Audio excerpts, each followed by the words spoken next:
Welcome to yet another riveting installment of the Boring Files. Please remember to like and subscribe. It's required protocol before we proceed. And of course, leave a comment.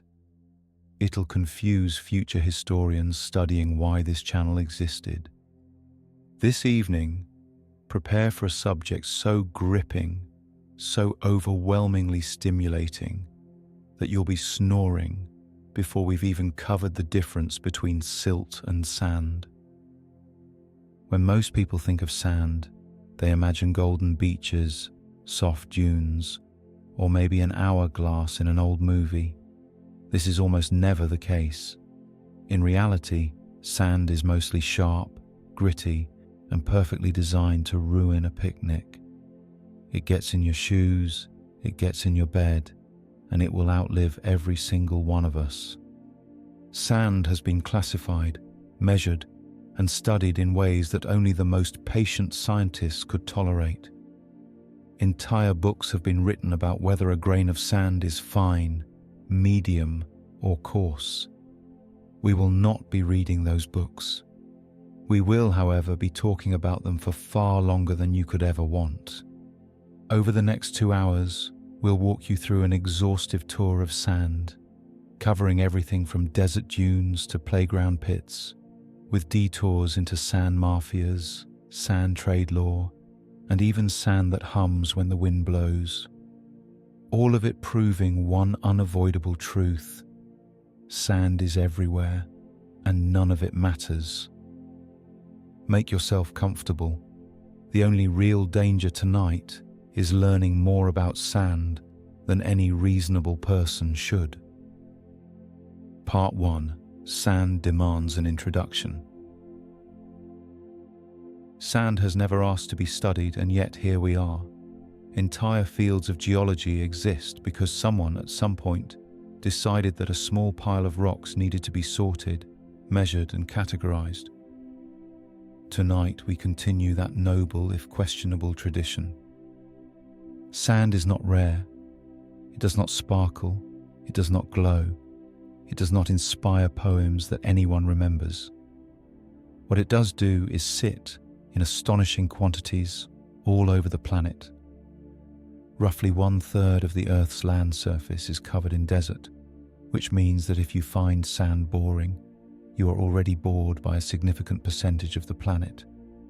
And yet, despite its overwhelming presence, sand has managed to stay invisible.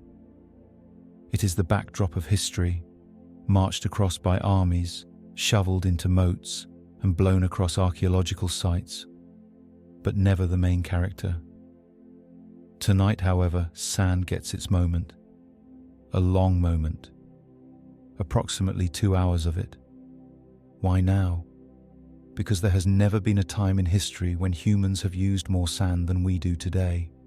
Every pane of glass, every stretch of concrete, every computer chip, every playground, every hourglass, all quietly depend on sand. Civilization itself runs on crushed stone fragments, and almost no one cares. So here we begin, not because sand deserves it, but because the Boring Files is committed to subjects that do not. Over the next several parts, we will walk slowly, patiently, and perhaps unnecessarily through the vast beige landscape of sand. We will measure it, we will classify it, we will track its movement across deserts and economies, and by the end, you will know more than you ever intended.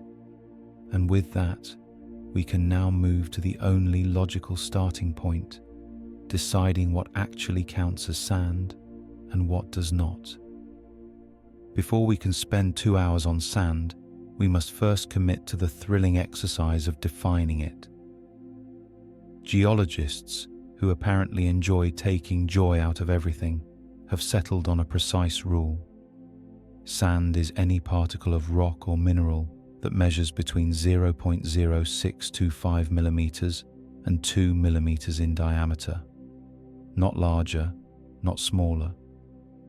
Outside this narrow band, it ceases to be sand and becomes something equally fascinating, such as gravel or silt.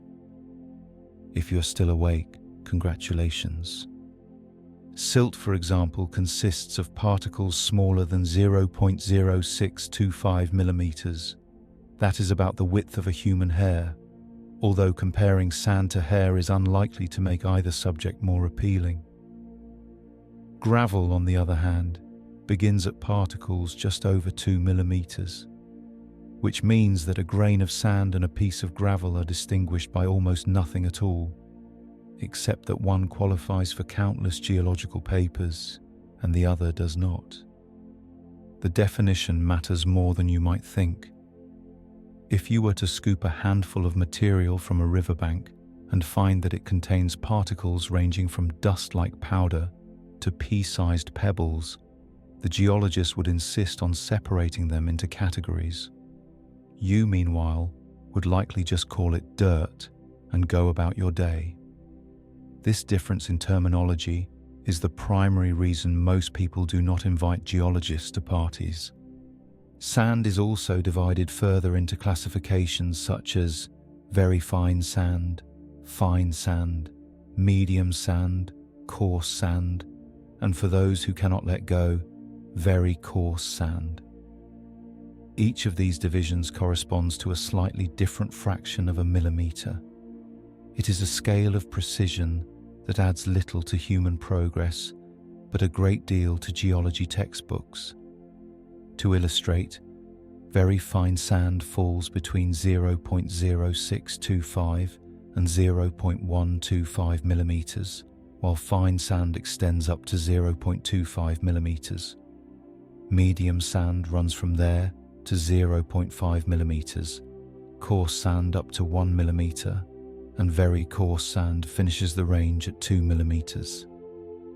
This hierarchy has never once been useful at a family picnic, but scientists cling to it all the same.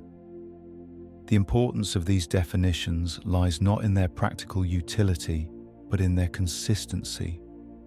When one researcher in Arizona writes about coarse sand, another researcher in Mongolia knows exactly what size of boredom is being described.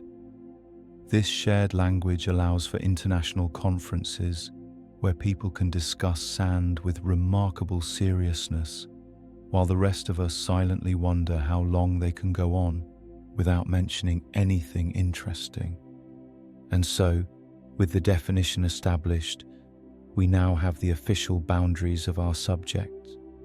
We will not wander into the realm of silt, and we will not trespass into gravel. Our focus will remain firmly in the middle, on the particles that make no sound, have no sparkle, and yet somehow deserve their own lecture. Having bravely established what sand is, we must now endure the system that explains what kind of sand it is. Scientists, apparently unsatisfied with calling a grain, devised an elaborate classification system based on particle diameter.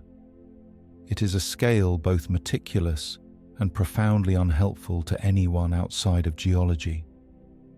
At the smallest end lies very fine sand, defined as grains between 0.0625 and 0.125 millimeters.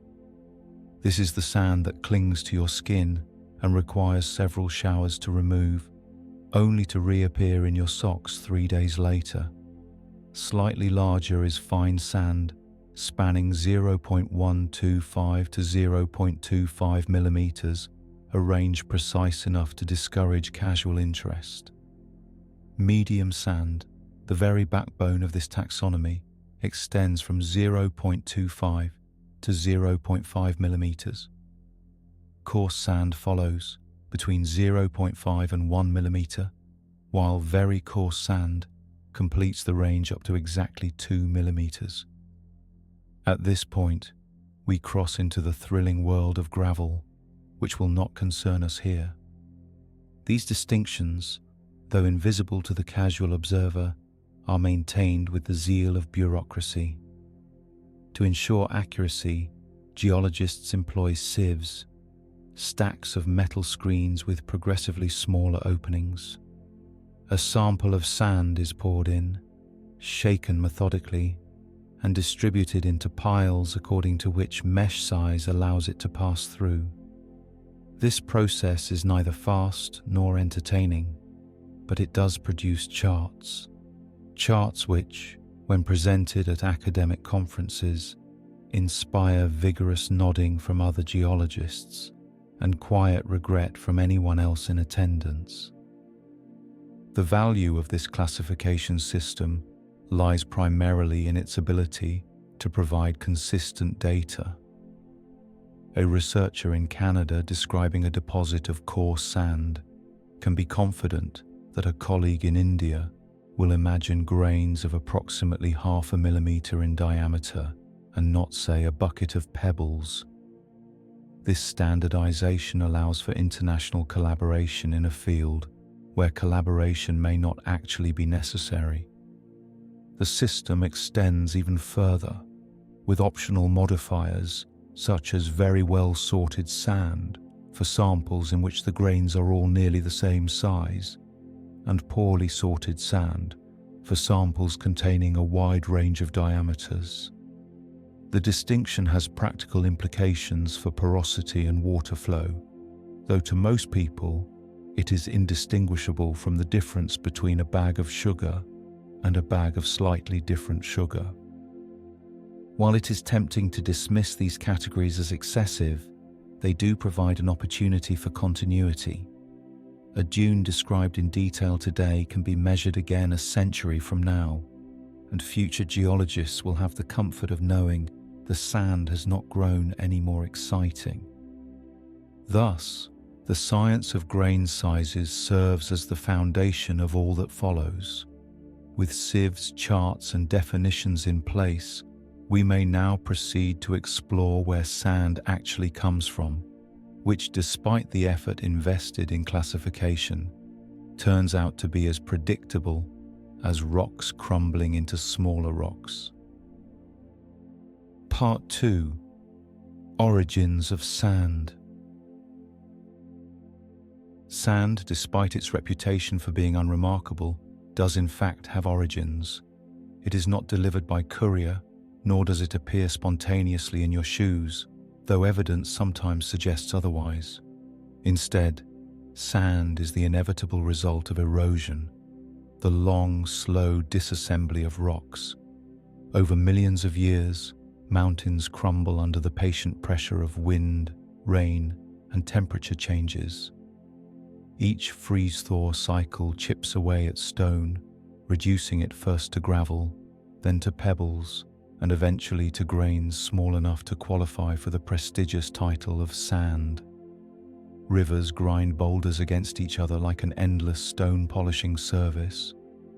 Glaciers, dragging their way across continents, pulverize bedrock into sediment. Even the ocean contributes, with waves reducing shells and coral into fine particles, ensuring that beachgoers everywhere have something gritty to sit on. The composition of sand reflects its birthplace.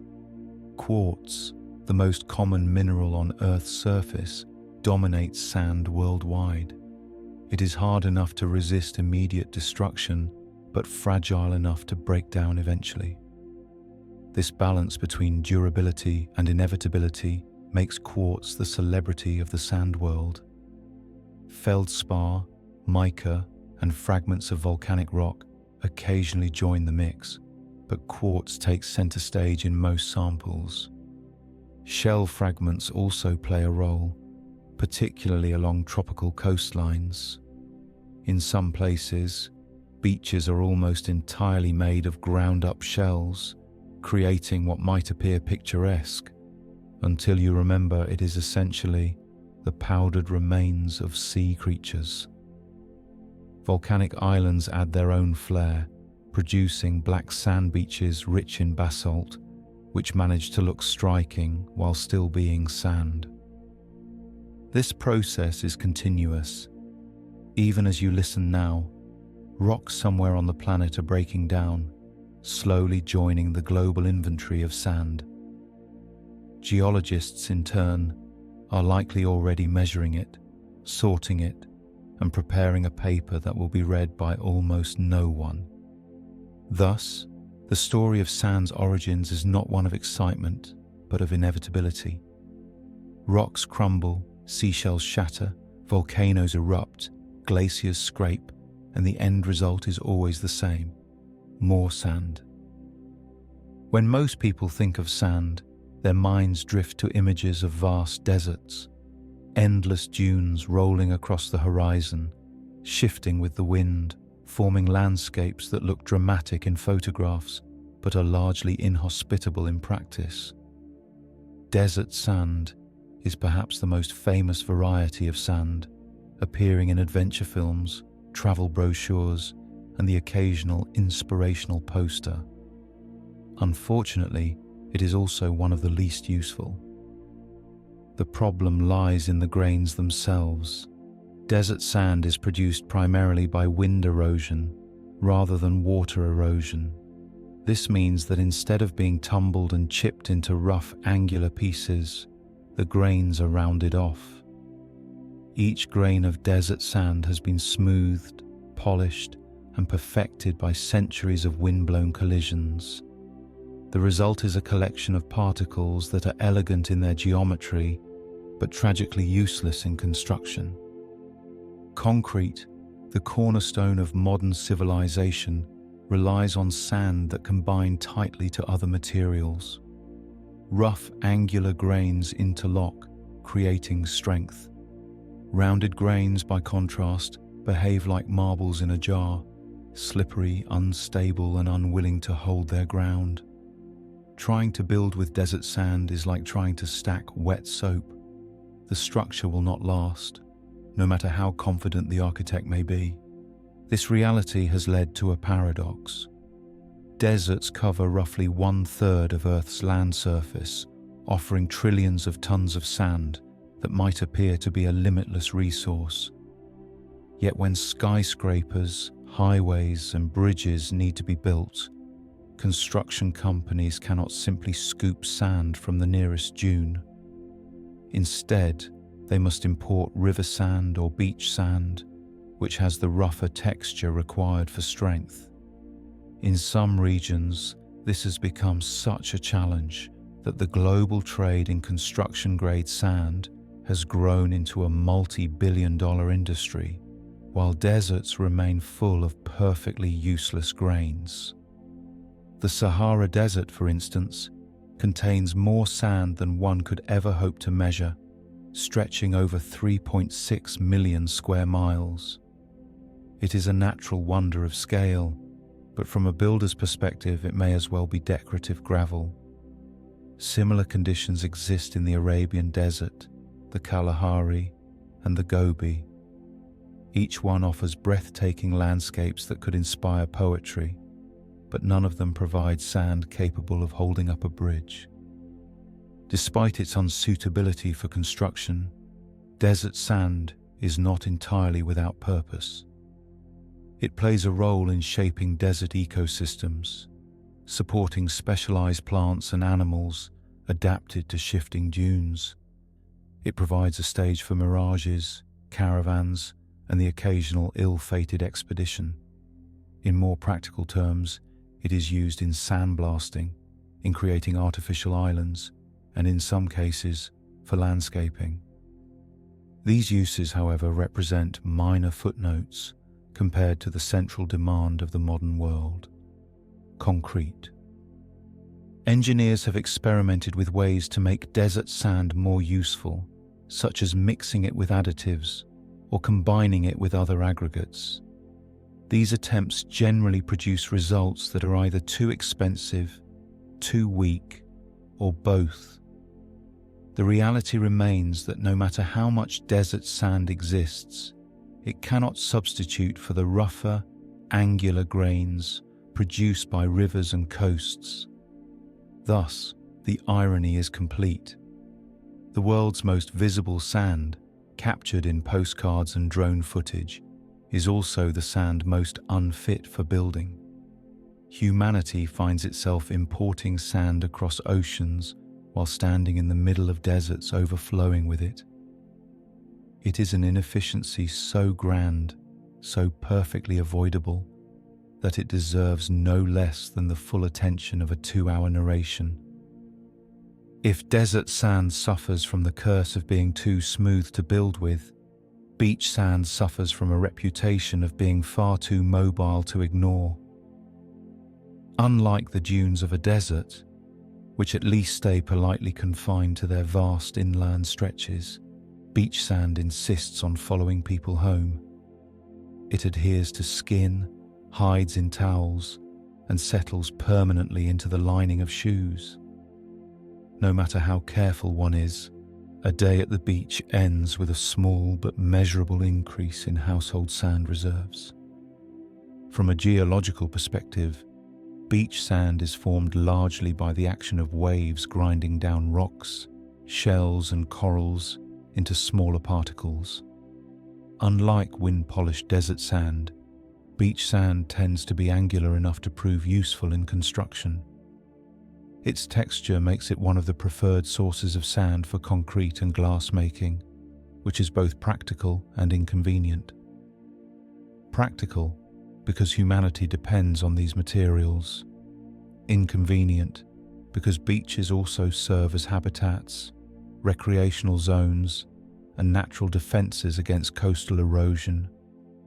Removing beach sand for industry often leaves coastlines weakened, a problem more serious than most people realize while building sandcastles. Beach sand is also compositionally diverse. Depending on its location, it may consist primarily of quartz, feldspar, or shell fragments. In tropical regions, beaches are sometimes composed almost entirely of pulverized coral and seashells, producing white sands that draw tourists. Volcanic islands, on the other hand, may display striking black sand beaches created by basaltic lava that has cooled, cracked, and disintegrated under wave action. There are even beaches with green sand, tinted by the presence of the mineral olivine, though these are rare enough to seem almost decorative. The constant motion of waves ensures that beach sand is in a state of perpetual redistribution.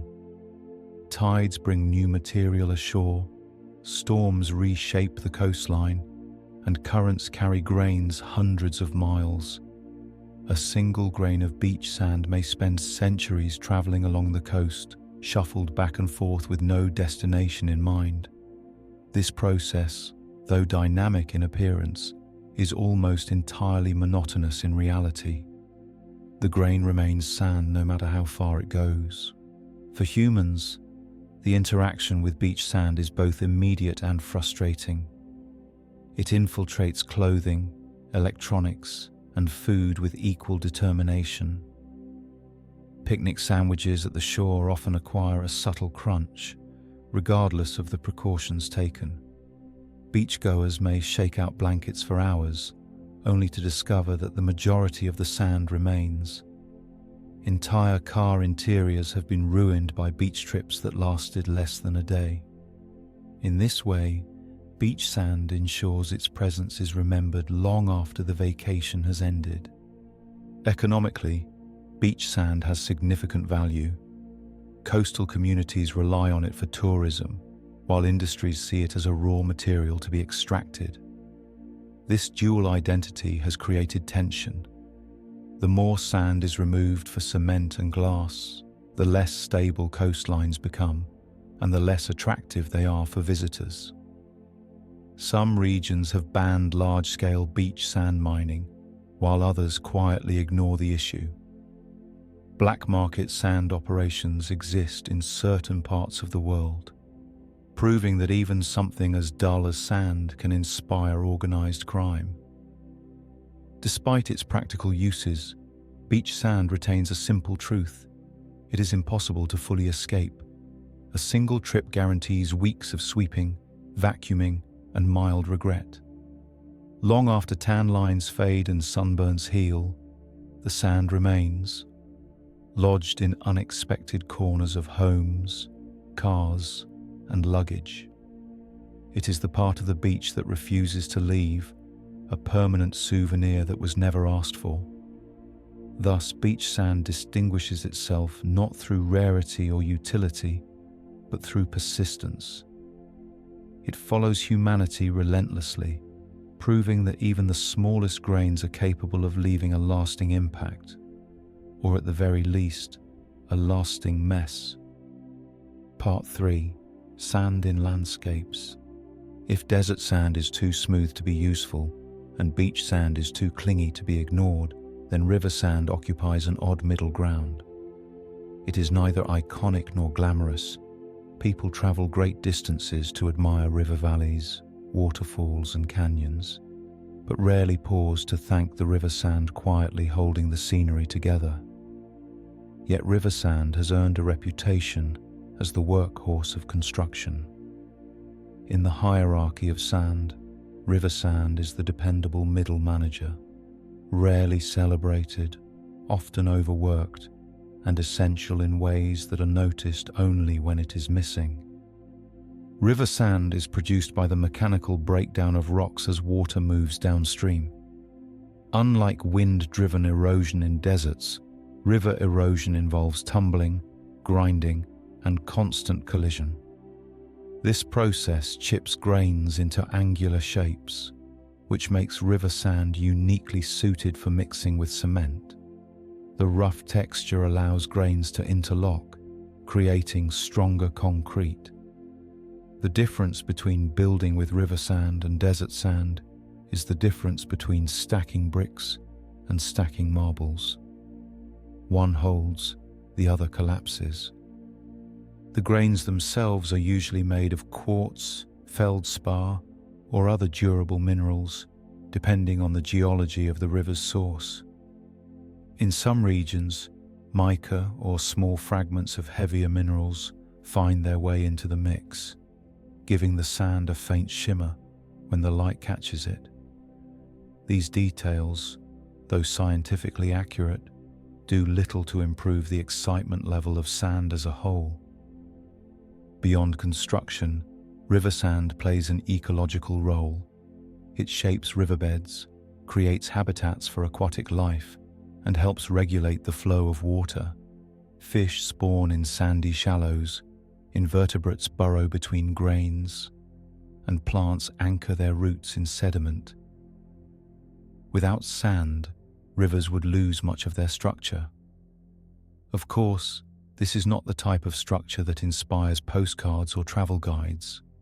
Few people have ever looked at a riverbank and thought, what impressive sediment distribution. Despite its unassuming presence, river sand is in high demand. Urbanization has fueled a global appetite for concrete, and river sand is the preferred ingredient. Entire industries have sprung up around its extraction. In some regions, sand mining has grown so intense that riverbeds are collapsing, bridges are destabilizing, and local ecosystems are vanishing.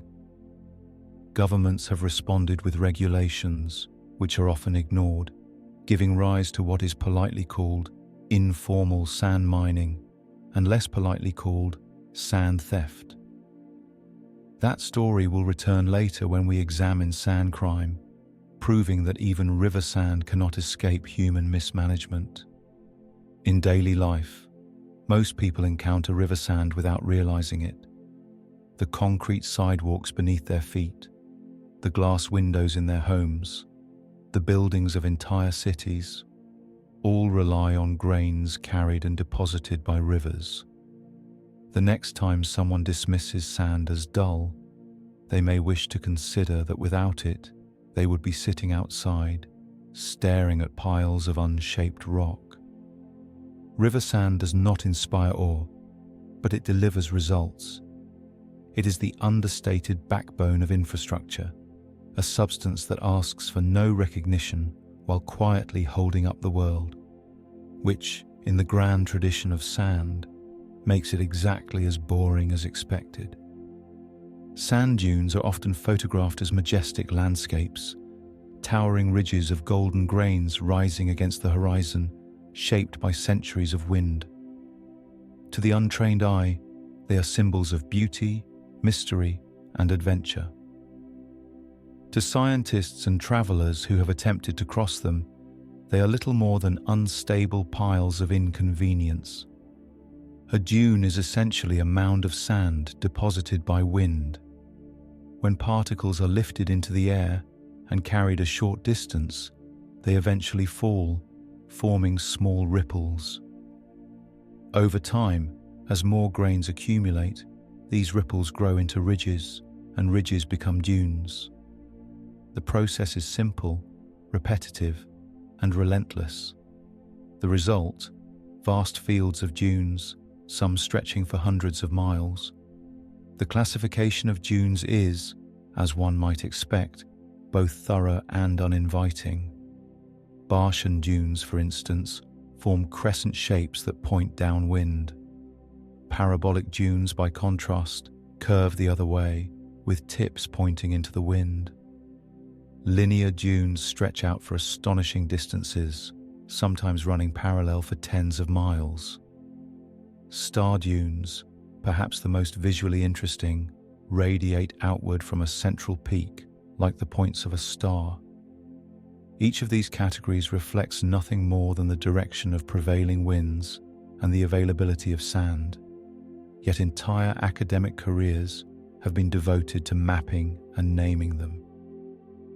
Movement is the defining feature of dunes. While they may appear permanent, dunes are in constant motion, creeping forward as wind carries sand from one side and deposits it on the other. The rate of movement varies. Some shift only a few feet each year, while others can advance dozens of feet in a single season. This slow migration has caused problems for villages, roads, and occasionally entire regions, which find themselves gradually buried, despite their best efforts at resistance. There is no heroic story here, only the steady advance of particles too small to notice individually, but unstoppable in their collective persistence. From a practical standpoint, dunes complicate travel and settlement. Crossing a dune field is exhausting, as each step sinks into loose sand. Animals adapted to deserts, such as camels, manage the task with specialized feet, while humans, lacking such equipment, discover the futility of progress after a few minutes.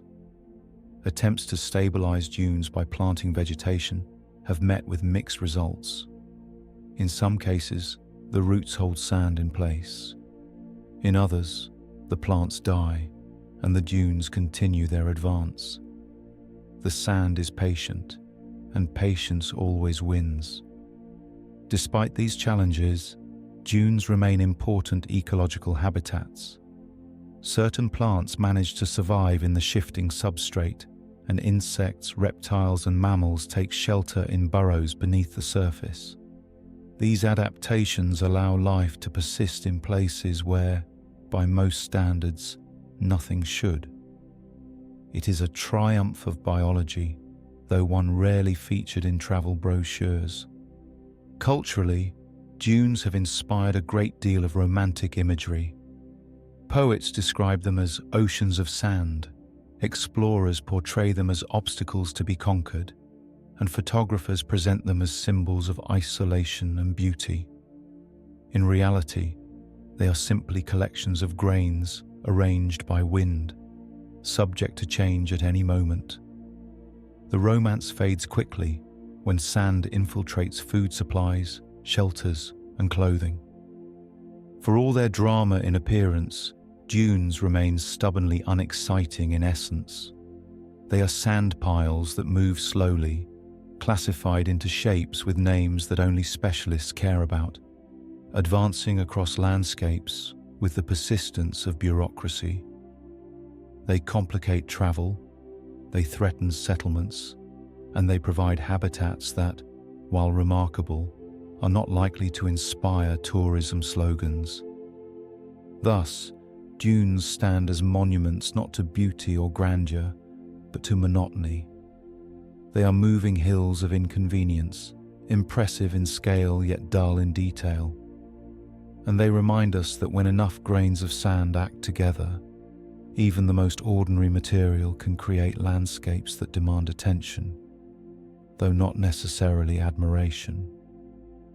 When discussing sand in landscapes, no feature looms larger in the human imagination than deserts.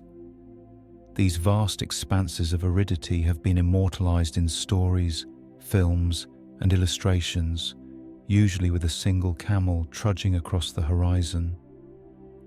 While deserts may appear mysterious, their defining characteristic is, in fact, monotony. They are large areas with very little rainfall and an overwhelming surplus of sand. The Sahara is the most famous of them all. Covering roughly 3.6 million square miles, it dominates North Africa and stretches farther than the eye can comfortably imagine. Within its borders lie mountain ranges, occasional oases, and an unforgiving sea of dunes. Temperatures soar above 120 degrees Fahrenheit during the day and plummet at night, creating conditions that discourage anything resembling comfort. Yet despite these extremes, millions of people live along its edges, carving out a life in an environment that most travelers regard as a backdrop for photographs rather than a viable home. The Sahara's dunes, some rising over 500 feet high, shift with the wind, creating landscapes that are both temporary and eternal. Entire villages have been swallowed by the advancing sands, their remains buried under what geologists would classify as fine to medium grains. Historically, the Sahara served as both a barrier and a bridge. Trade caravans crossed it for centuries, bringing salt, gold, and the occasional traveler, who quickly realized that walking through sand for hundreds of miles was less romantic than it sounded. Moving east, the Gobi Desert presents a different image. Spanning parts of northern China and southern Mongolia, the Gobi is less a sea of dunes and more a mixture of gravel plains, bare rock, and sparse sand deposits. While the Sahara is often depicted as endless rolling hills, the Gobi is remembered for its windswept emptiness and dramatic temperature swings. Winters bring sub-zero cold, a reminder that deserts are defined not only by heat, but by the absence of precipitation. The Gobi is also notable for its role in history, providing the stage for nomadic empires that rose and fell while surrounded by landscapes that remained indifferent to their efforts. The Kalahari in southern Africa adds another variation. Though classified as a desert, it receives more rainfall than the Sahara or Gobi, which allows for scattered vegetation and wildlife. Here, sand is ever present, but the sight of shrubs, grasses, and occasional trees interrupts the monotony. The Kalahari supports communities and ecosystems in ways that challenge the popular notion of a desert as lifeless. It is less dramatic than the Sahara, less harsh than the Gobi, but equally committed to spreading sand across the landscape. The Arabian Desert, covering much of the Arabian Peninsula, provides yet another example of sand's persistence. Its dunes, gravel plains, and salt flats stretch across countries that have built modern cities along its margins. Oil wealth has allowed for massive development, but the sand remains, moving quietly in the background, reminding residents that nature's original deposit is still there, waiting for the wind to rearrange it. Each desert differs in composition, climate, and cultural significance, yet all share the common thread of sand as the defining feature. Deserts inspire awe because of their scale, but awe quickly fades when one attempts to walk across them. Progress is slow, heat is punishing, and the landscape repeats itself endlessly. Sand dunes follow sand dunes, plains follow plains, and the traveler realizes that variety is not part of the experience. Despite their fame, deserts are less about drama than persistence. They are enormous stretches of land where sand accumulates in quantities that defy imagination, shaped by forces indifferent to human interest. Their histories are marked not by sudden changes, but by centuries of slow erosion, shifting dunes and winds that never stop. Thus, the Sahara, the Gobi, the Kalahari, and the Arabian Desert all serve as reminders that when enough sand gathers in one place, it acquires a name, a reputation, and occasionally a tourist industry. But in the end, each is nothing more than grains of quartz, feldspar, and shell fragments, spread so thinly over such great distances that the human brain struggles to find novelty in them. Deserts impress at a distance, but up close they are only repetition. Dunes, plains, and gravel stretched until the horizon runs out of patience. And while deserts command attention for their size, the real story of sand is not told in vast emptiness, but in the smaller, quieter ways civilizations used it. Which brings us to history, where sand moved from being a background nuisance to a material of consequence, pressed into service by some of the earliest human societies. Part 4. Sand in History.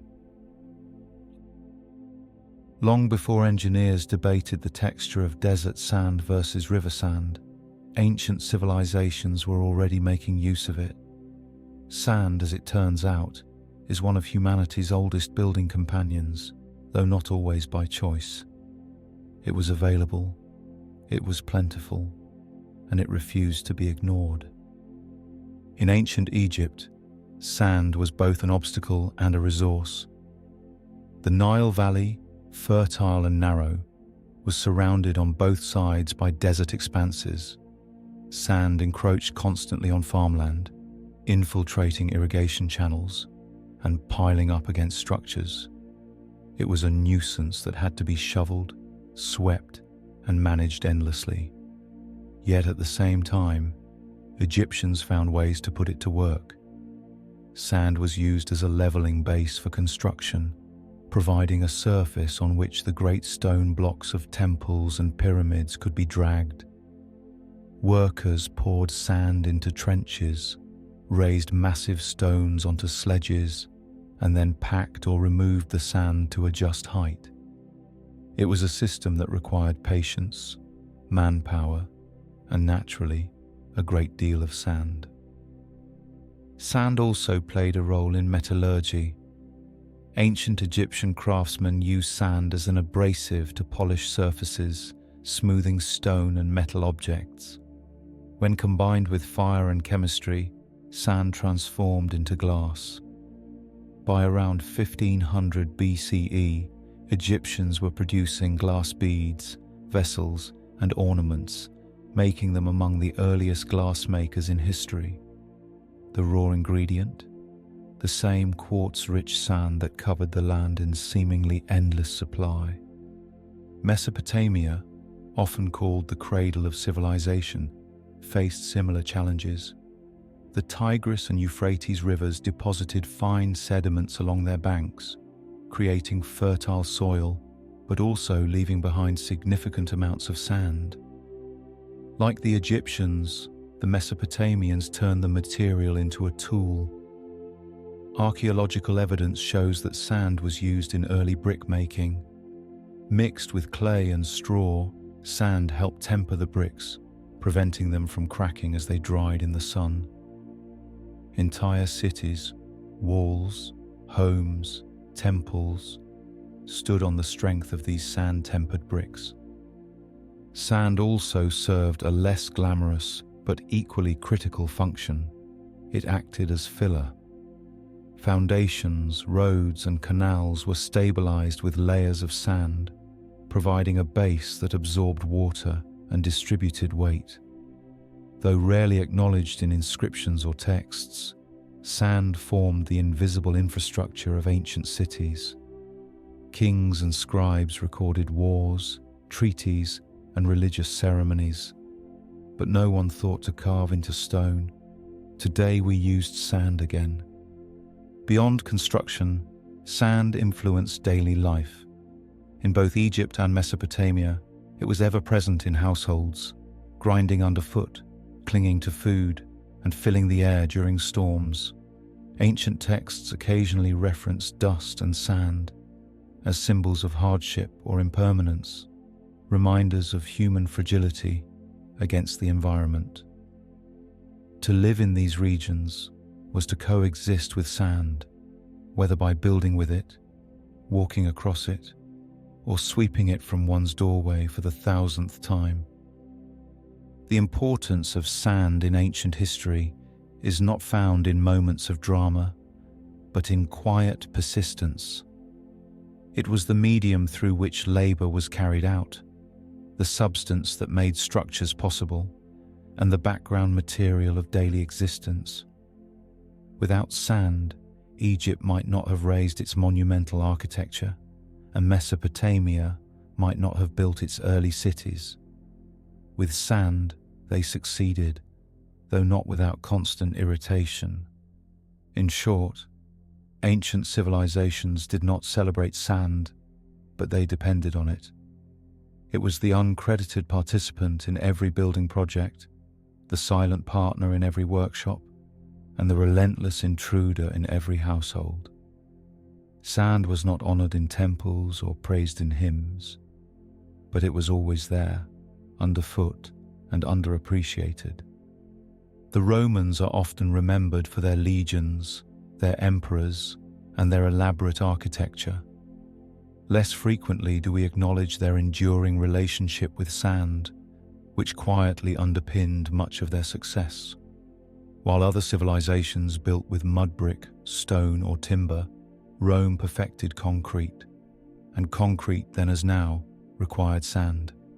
Without it, there would be no aqueducts, no Colosseum, no paved roads stretching across Europe. Sand, dull as ever, was Rome's most consistent construction partner.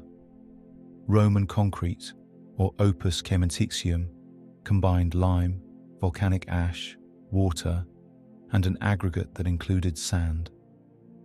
The addition of sand was not optional. It provided the necessary filler that allowed the mixture to bind together. Without sand, the lime and ash would form little more than an expensive paste. With sand, the paste became a durable mass, capable of supporting walls, arches, and domes that still stand 2 millennia later. In effect, sand was the ingredient that allowed Roman ambition to harden into stone. The Romans also used mortar, another mixture in which sand was indispensable. Mortar bound bricks and stones, turning piles of material into functional structures. The sand in Roman mortar gave it texture, allowing it to grip surfaces and set properly. Modern engineers often marvel at the longevity of Roman mortar, which has outlasted many modern equivalents. Few, however, pause to thank the sand particles that made this possible, and fewer still would want to. Sand's contribution extended to Rome's most famous achievement, the aqueducts. These monumental channels carried fresh water from distant springs into the heart of Roman cities. To build them, engineers relied on concrete lined with mortar, both containing sand. Each arch, each support pillar, each span of aqueduct was an indirect tribute to the grains ground down from mountains. Tourists today photograph the graceful remains, but the quiet hero of their endurance is still sand, compacted in layers between lime and volcanic ash. Roman builders were careful about their choice of sand. Historical texts, including those by the architect Vitruvius, describe preferred types for construction. River sand was valued for its angular grains, which interlocked well in mixtures. Sea sand, by contrast, was viewed with suspicion. It contained salt, which could weaken mortar and corrode metal. Despite living in a world surrounded by Mediterranean beaches, the Romans often imported sand from inland rivers to ensure their buildings lasted.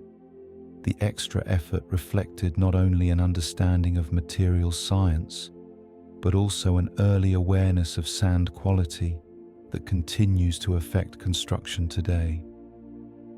Beyond monumental architecture, sand supported daily Roman life. Roads were built with multiple layers, including a foundation of compacted sand. Public baths, essential to Roman culture, required floors lined with mortar that depended on sand for stability. Amphitheatres and arenas, including the Colosseum, were constructed with concrete mixtures in which sand was ever present. Even modest homes used sand-based mortar to hold bricks and stones in place. In every aspect of Roman infrastructure, sand served invisibly but indispensably. While emperors claimed divine favor and generals celebrated conquests, sand remained unacknowledged. It never appeared on coins, never received inscriptions, and never inspired poetry worth remembering. Yet it endured in every aqueduct, arch, and roadbed. Rome's legacy of engineering brilliance cannot be separated from the countless grains of sand that made it possible. And so, Rome demonstrates the peculiar truth of history. Civilizations rise and fall, but sand remains constant.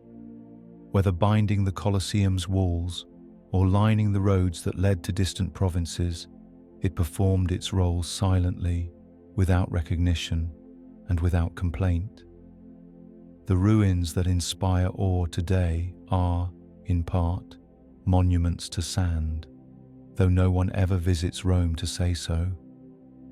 In the Middle Ages, sand was rarely honored in chronicles or poems, but it remained a constant part of daily existence.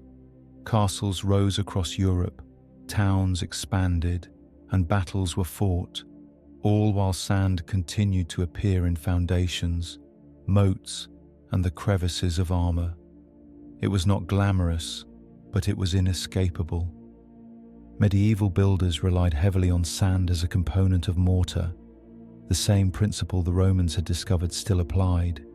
Lime and water mixed with sand created a durable substance that bound stones together. Cathedrals, castles, bridges, and town walls all depended on mortar reinforced with sand. Without it, the monumental stonework of the Middle Ages would have collapsed into piles of rock. Sand was the invisible glue of Gothic arches and fortress walls, enabling structures that remained standing centuries later. Sand also played a role in glassmaking, which re-emerged and flourished in this period. European artisans melted sand rich in silica to produce stained glass windows that filled cathedrals with colored light. These works are celebrated for their artistry, but behind every intricate panel of saints and kings stood the simple fact that someone first had to shovel sand into a furnace. The beauty of Chartres or Cologne would not exist without humble grains reduced to molten transparency. In defensive architecture, sand appeared in less decorative ways. Castles and fortifications often included moats. While the water captured most of the attention, the material excavated to create those moats was often sandy soil, piled and repurposed for earthworks. Sand filtered into the ditches, shifted with rains, and complicated the maintenance of these defences. Soldiers stationed near moats inevitably found sand infiltrating their gear, adding discomfort to an already unpleasant duty. Armour, too, was not immune. Knights and soldiers who wore chainmail or plate frequently discovered that sand lodged itself into joints and seams. Marching or riding stirred dust from roads, and wind carried grains into every exposed gap. Once trapped, the sand scraped against metal, leather, and skin, producing irritation and wear. Chroniclers did not find this worth mentioning, but it was undoubtedly an uncelebrated inconvenience for anyone who spent long hours in armor. The presence of sand made an already heavy burden just slightly more intolerable. On roads and in towns, sand was scattered deliberately. It provided traction on muddy paths, absorbed spills in marketplaces, and served as a primitive cleaning material. Taverns and homes often had sand strewn across floors, both to soak up debris and to make sweeping easier. The practice gave interiors a gritty underfoot texture, ensuring that guests left not only with food and drink, but also with sand in their shoes. Sand even entered the realm of punishment.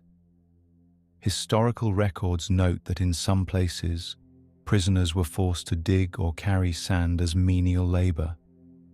The monotony of the task, combined with the futility of moving one grainy pile to another, made it an ideal punishment in societies that prized tedious work as corrective.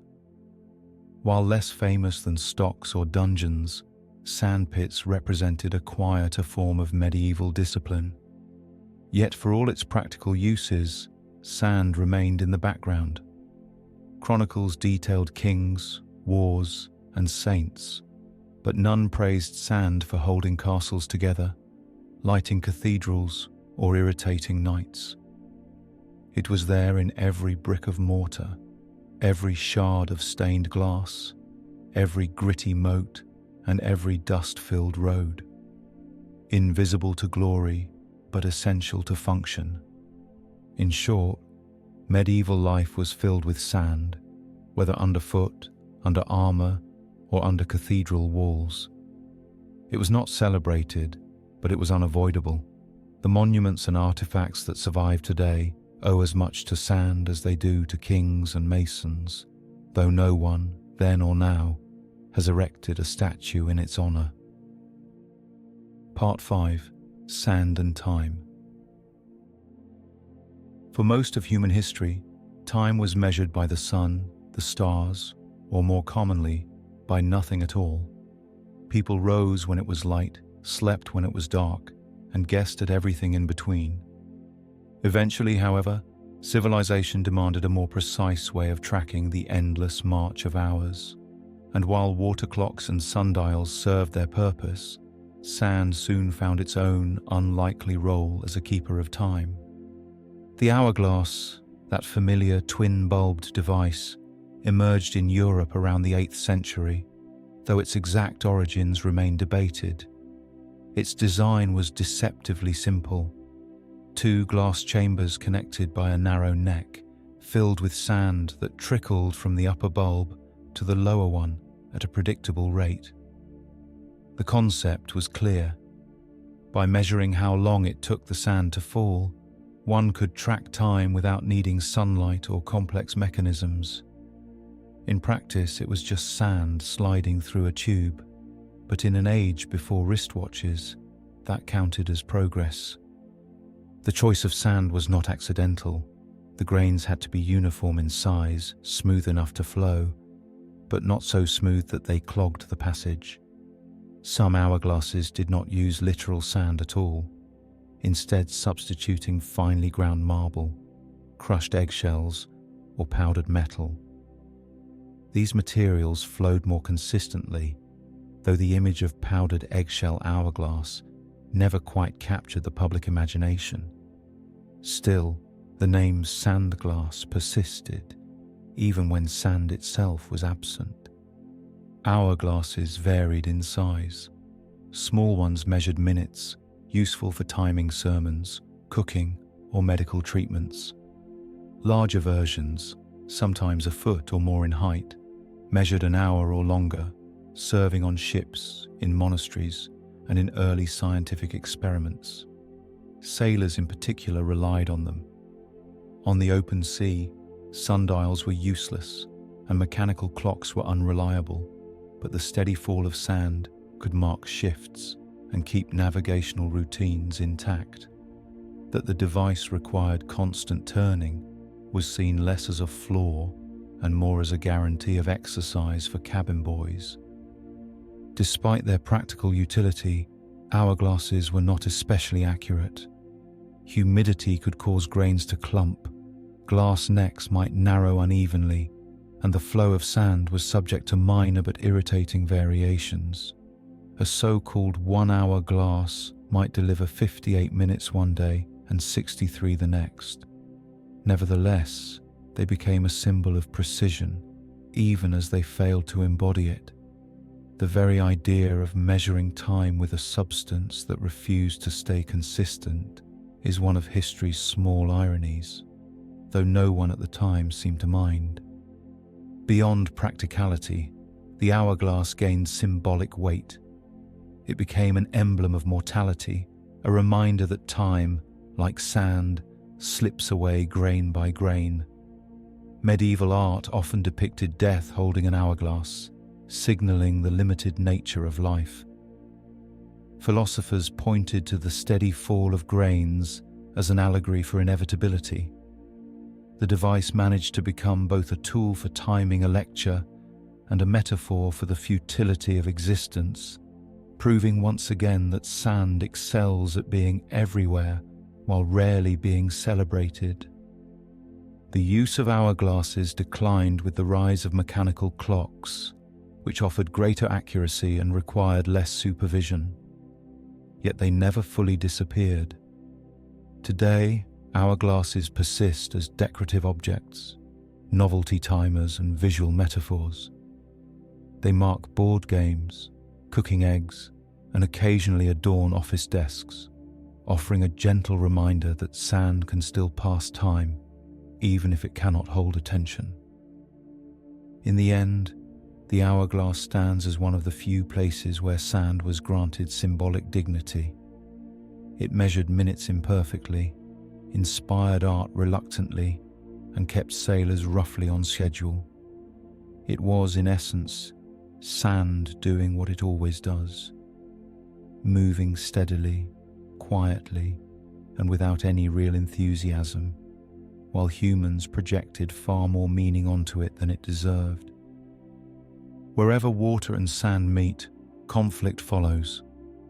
Rivers clog with sediment, harbours silt up, and shipping lanes gradually become less navigable. For ancient and medieval societies, this posed a simple but exhausting problem: how to remove sand from places it was not wanted. The answer, predictable and uninspired, was dredging. At its most basic, dredging is the practice of scooping sand and mud from the bottom of waterways and relocating it elsewhere, usually only a short distance away, where it could begin causing trouble again. The earliest dredging was accomplished by hand. Labourers used baskets, wooden shovels, or crude scoops attached to poles. These were lowered into the water, filled with sediment, and hauled back up. The material was then dumped along riverbanks or nearby fields, where it could be spread as fertilizer or simply left to dry. This method was slow, messy, and repetitive, ensuring that anyone involved in it developed both strong muscles and a profound dislike of sand. By the Middle Ages, slightly more advanced tools appeared. Some records describe the use of long-handled scrapers or rakes dragged along the riverbed from boats. These would disturb the sediment and allow currents to carry it away, a method that succeeded primarily in moving the problem downstream. In larger harbours, particularly those of Northern Europe, simple cranes and pulley systems were constructed to lift heavier loads of sand and mud. These devices reduced the physical strain on workers, but did little to improve the general monotony of the task. The need for dredging was most acute in busy trading centres. Ports like Venice, Bruges, and London depended on waterways that tended to silt up over time. Without regular clearing, ships risked running aground before reaching the docks. Municipal authorities frequently assigned teams of workers to dredging duty. often as a form of civic obligation or punishment. Few tasks were considered less desirable, which made it an effective penalty for minor crimes or unpaid debts. To shovel wet sand from the bottom of a harbour was to learn humility grain by grain. Occasionally, dredging was justified not merely as maintenance, but as an opportunity. In some areas, the sand and silt pulled from rivers were spread across farmland. The material contained nutrients deposited upstream, improving soil fertility. This practice gave dredging a veneer of productivity, though the reality remained. Farmers were essentially thanking rivers for dumping more dirt into their fields. Culturally, dredging never acquired the dignity of other public works. Bridges, walls, and cathedrals were celebrated. Dredging was not. It was necessary but unglamorous, the kind of labour chroniclers ignored. We know it happened only because records of municipal expenses and work rosters survive. These dry entries document payments for removing silt from the harbour or clearing sand from the channel, proving that entire careers were built on a task no one wanted to talk about. Even technological improvements failed to inspire enthusiasm. By the Renaissance, engineers had developed mechanical dredging devices, including bucket chains powered by animals, or later, water wheels. These contraptions scooped sand continuously, sparing workers some of the effort. But while the machinery may have been clever, the result was the same. Sand lifted from one place, dumped into another, and guaranteed to return eventually. The story of early dredging is, in essence, the story of humanity's endless argument with sand. People dug it out, hauled it away, and pretended the problem was solved, only to repeat the process months later. It was not heroic, it was not efficient, and it was not memorable. But it was necessary. And in that necessity, sand once again proved its ability to shape human activity without ever offering anything in return. Trade routes are often remembered for exotic goods: silk from China, spices from India, gold from Africa.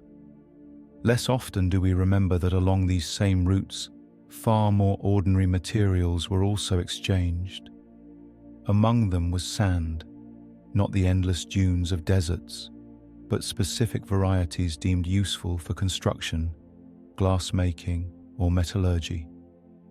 The trade in sand was rarely glamorous, but it was steady, and it reveals once again how something so dull could nevertheless move across continents. In Roman times, for example, the transport of sand was carefully documented. Vitruvius, the Roman architect, noted that river sand was superior for building, while sea sand was less reliable due to its salt content. Builders in coastal cities often had to import sand from inland sources, moving it along the same roads and shipping routes that carried grain or wine. Barges along the Tiber carried not only foodstuffs into Rome, but also loads of sand to keep the city's construction projects supplied. Sand was not advertised on marble inscriptions, but municipal records show it was purchased, priced, and delivered with the same regularity as more celebrated goods. Medieval Europe saw a continuation of this practice. Cities with active ports often faced shortages of suitable sand, especially as building booms demanded ever larger quantities of mortar and glass. As a result, sand was loaded onto river barges, canal boats, and wagons, traveling sometimes surprisingly long distances. The Hanseatic League, known for its influence over northern European trade, counted timber, fish, and furs among its staple exports.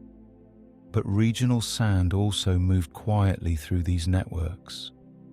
Builders in one city might complain that their mortar would not set properly, while merchants in another city sold sand considered more reliable. In the Middle East, where glass-making flourished, the trade in silica-rich sand became particularly valuable. Certain deposits produced clearer glass, and artisans were willing to pay for sand from distant sources rather than rely on local, less suitable material. Caravans carried not only spices and textiles, but also sacks of sand, indistinguishable in appearance from the dust surrounding them.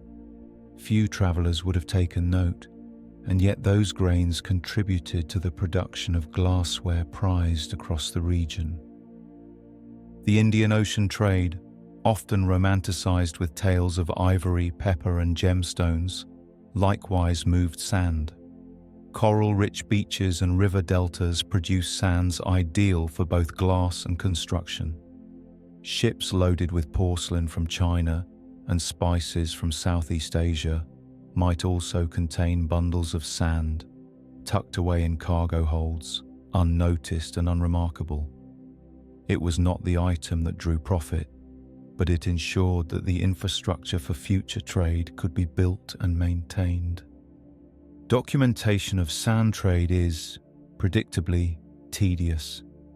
Records describe amounts measured in cartloads or boatloads, with little elaboration. Prices were modest, often dwarfed by more precious commodities, but the frequency of transactions suggests a constant demand.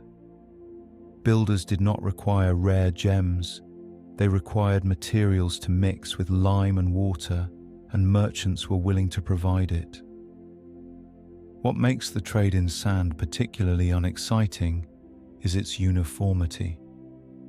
While silk shipments were catalogued for color and quality, and spices were praised for their aroma, sand was described simply as fine, coarse, or occasionally suitable. The lack of poetic flourish underscores its position in commerce, essential but undeserving of adjectives. In sum, sand trade routes were not celebrated in epics or mapped in colorful atlases. They were the silent counterpart to more famous exchanges, ensuring that cities could be built, glass could be melted, and mortar could hold. The story of sand in trade is not one of adventure, but of logistics, recorded in ledgers and contracts, grain by grain. Part 6. Sand in Modern Life. By the time modern industry arrived, sand had already proven itself as a dependable, if uninspiring, material. But with the rise of factories, furnaces, and large-scale production, its role expanded dramatically.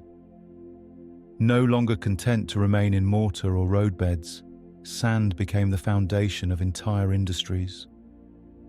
Two of the most prominent are glass-making and abrasives, fields where sand is transformed from background filler into the central ingredient. Not that anyone outside of these industries tends to notice.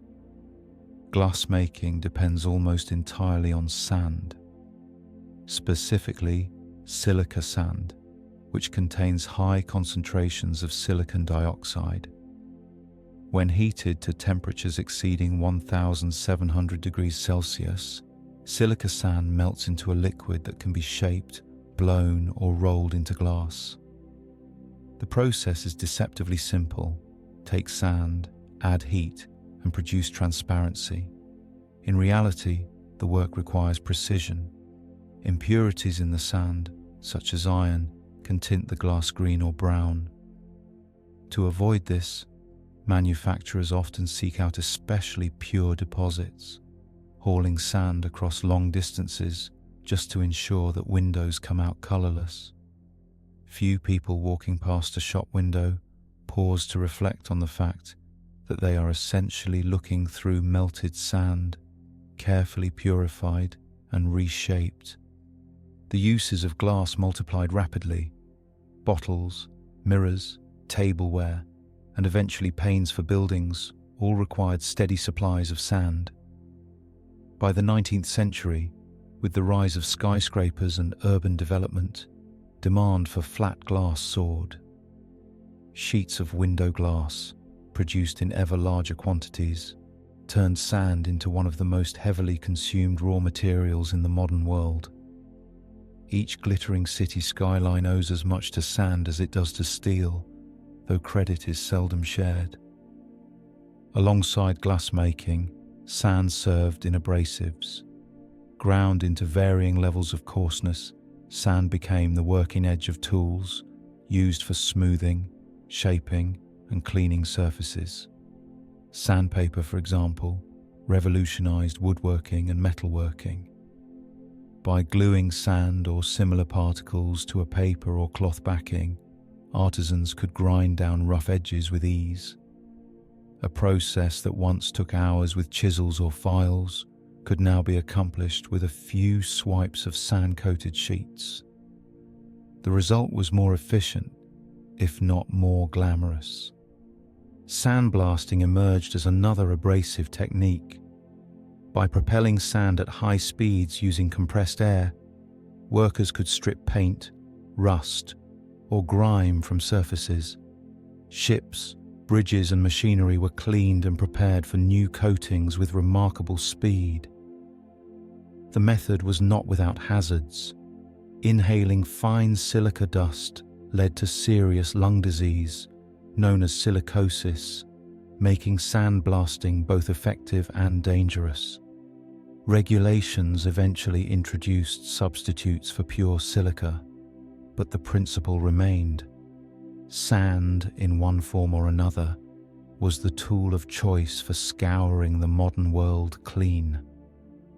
Beyond these direct uses, sand infiltrated countless industrial processes. It served as a molding material in foundries, where molten metals were poured into sand molds to create complex shapes. It acted as a filter in water treatment plants, straining out impurities before reaching households. Even in playgrounds and construction sites, sand remained the filler of choice, cushioning falls or stabilizing foundations. Each role was practical, necessary, and largely invisible to the public. In sum, modern industry transformed sand from a background irritant into a resource of strategic importance. Every pane of glass, every polished table, every cleaned ship hull carried with it the invisible contribution of sand. It was never celebrated, rarely acknowledged, but always present. Just as in earlier eras, sand remained the quiet partner of progress, indispensable and boring in equal measure. If sand once seemed destined only for mortar, glass, and abrasive paper, the modern age found a new way to elevate it, by turning it into the backbone of technology. The connection is not obvious at first glance. A handful of beach sand does not resemble a smartphone, a computer chip, or a data center. Yet the transformation of sand into silicon has quietly made it one of the most valuable raw materials in the world, even if it remains uncelebrated. The process begins with silica sand, the same variety used in glassmaking. This sand is rich in silicon dioxide, a compound that, when subjected to extreme heat and refining, yields elemental silicon. The sand is melted in furnaces that reach temperatures over 2000 degrees Celsius, separating impurities and reducing the quartz into metallurgical-grade silicon. Already, this level of precision surpasses the interest of most casual observers, but engineers and manufacturers persist. The resulting silicon is then refined further into what is known as semiconductor-grade silicon, a material of extraordinary purity. While ordinary construction materials may tolerate impurities, semiconductors cannot. Electronic devices require silicon that is more than 99.9999% pure, a level sometimes described as 6 nines purity. Each additional decimal place requires more energy, more filtering, and more patience. It is a triumph of human persistence applied to the least glamorous material imaginable. Once purified, The silicon is shaped into cylindrical ingots, sometimes more than a meter in length. These ingots are sliced into wafers so thin they resemble glass discs. Onto these wafers, microscopic circuits are etched using processes that defy casual explanation. Layers of metals, chemicals, and insulators are deposited, removed, and rearranged until the wafer becomes a semiconductor chip capable of performing billions of calculations per second. At every stage, the origin of the material is forgotten. Few people holding a smartphone think of sand, yet the connection is inescapable. The scale of this transformation has made sand indispensable in modern economies. Silicon chips drive computers, phones, medical devices, vehicles, and appliances. Without them, modern life would grind to a halt. The irony, of course, is that this indispensable material comes from sand, something most people sweep off their floors without a second thought. In addition to semiconductors, silicon derived from sand has other technological roles. It is used in solar panels, capturing sunlight and converting it into electricity.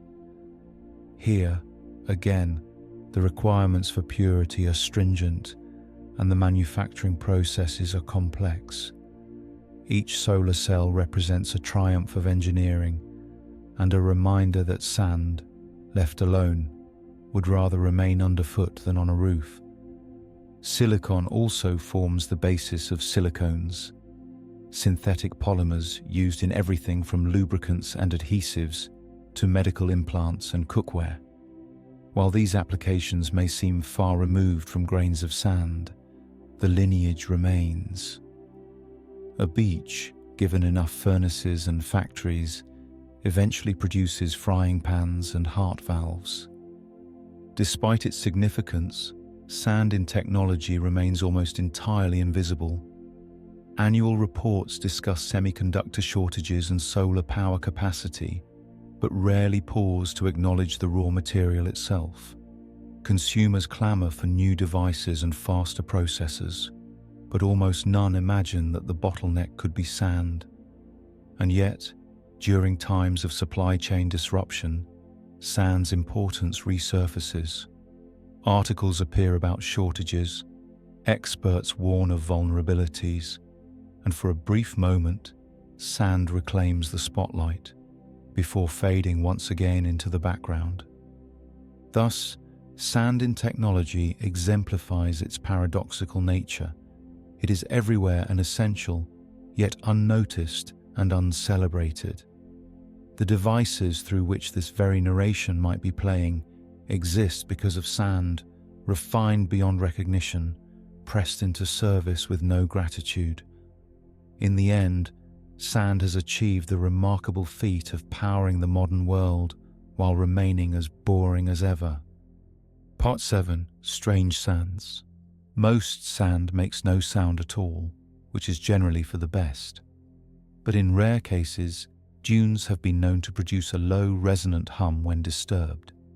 This phenomenon, called singing sand, has been documented in deserts from China to Chile. For centuries it baffled observers, though not in a particularly thrilling way. Hearing an entire dune groan like a distant organ is more unsettling than exciting, and explaining it in scientific detail removes whatever faint mystery it once held. The effect occurs when sand grains of a particular size, dryness, and shape slide against one another. If conditions align, grains between 0.1 and 0.5 millimeters, rounded just enough and free of excess dust or moisture, they can vibrate in unison. This collective movement produces a deep, droning sound, often compared to a musical note. Frequencies range from 70 to 105 Hz, which corresponds roughly to a low hum. In practical terms, it is less like a song and more like a desert complaining. Travelers have described dunes that roar or boom when large amounts of sand cascade down their slopes. The sound can last several minutes, audible for miles. Marco Polo, writing in the 13th century, noted that deserts of Asia were filled with spirits whose voices carried across the sands. Later accounts replaced spirits with more cautious speculation, but the persistence of the sound was undeniable. Entire dunes seemed to breathe out a note when disturbed.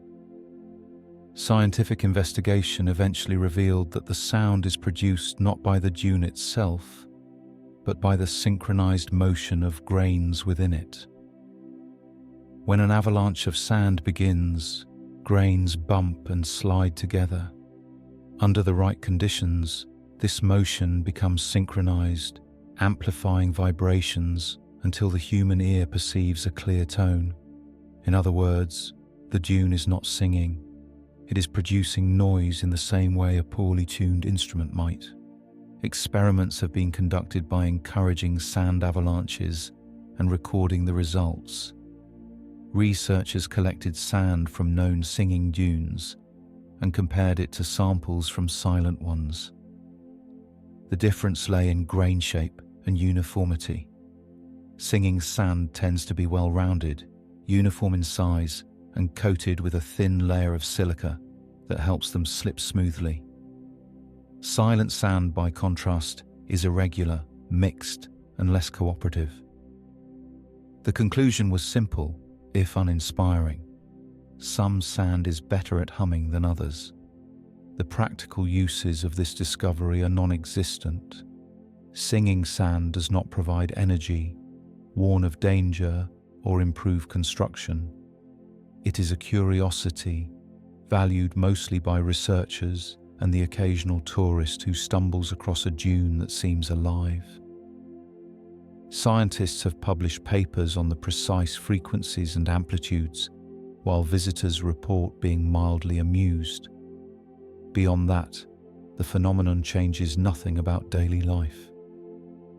Despite its lack of utility, singing sand has acquired a minor place in cultural imagination. Some traditions link the sound to spirits, others to natural warnings. In modern times, it appears mostly in travel writing and documentaries searching for novelty. Yet no matter how it is framed, the sound is never as musical as the name implies. It is not a chorus, but a droning note. Anyone hoping for a desert symphony will leave disappointed, though possibly better informed about granular physics. In the end, singing sand is simply sand that makes noise. It does so only under rare conditions, at frequencies that are more monotonous than melodious, and with no benefit to humanity whatsoever. It is another example of sand's ability to appear briefly interesting before collapsing back into tedium. Most people imagine sand as beige, pale, or off-white, but in reality, sand comes in a wide range of colors. While ordinary tan sand dominates beaches and riverbanks worldwide, some locations offer more exotic variations. These colored sands are admired by tourists, studied by geologists, and purchased by crafters who fill novelty jars with carefully layered grains. The result is a topic that appears briefly interesting until one realizes the explanation always comes down to minerals. Black sand, for instance, is common on volcanic islands. It forms when basaltic lava cools quickly, shattering into small fragments that waves grind into sand. The beaches of Hawaii, Iceland, and the Canary Islands often display striking black shorelines. At first glance, these beaches seem extraordinary, a rare spectacle of nature. In practice, they are simply the predictable outcome of lava meeting the ocean. The color is dramatic, but the explanation is monotonous. Basalt contains dark minerals, and when those minerals become sand, the sand is dark as well. Red sand owes its color to iron oxides. In places where sandstone or volcanic rock contains high concentrations of iron, erosion releases reddish grains. Australia is particularly well known for its red sands, which blanket large portions of the outback. These grains are essentially rust on a geological scale. While visitors may marvel at the deep hues, geologists point out, with some satisfaction, that they are merely witnessing oxidized iron particles. Green sand is rarer and therefore attracts more attention. Its unusual hue comes from olivine, a magnesium iron silicate mineral. Beaches in Hawaii, Norway, and Guam have displayed patches of green sand, creating landscapes that appear almost artificial.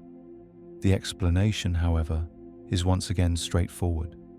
Olivine is dense, and in certain coastal areas, it accumulates more readily than lighter minerals.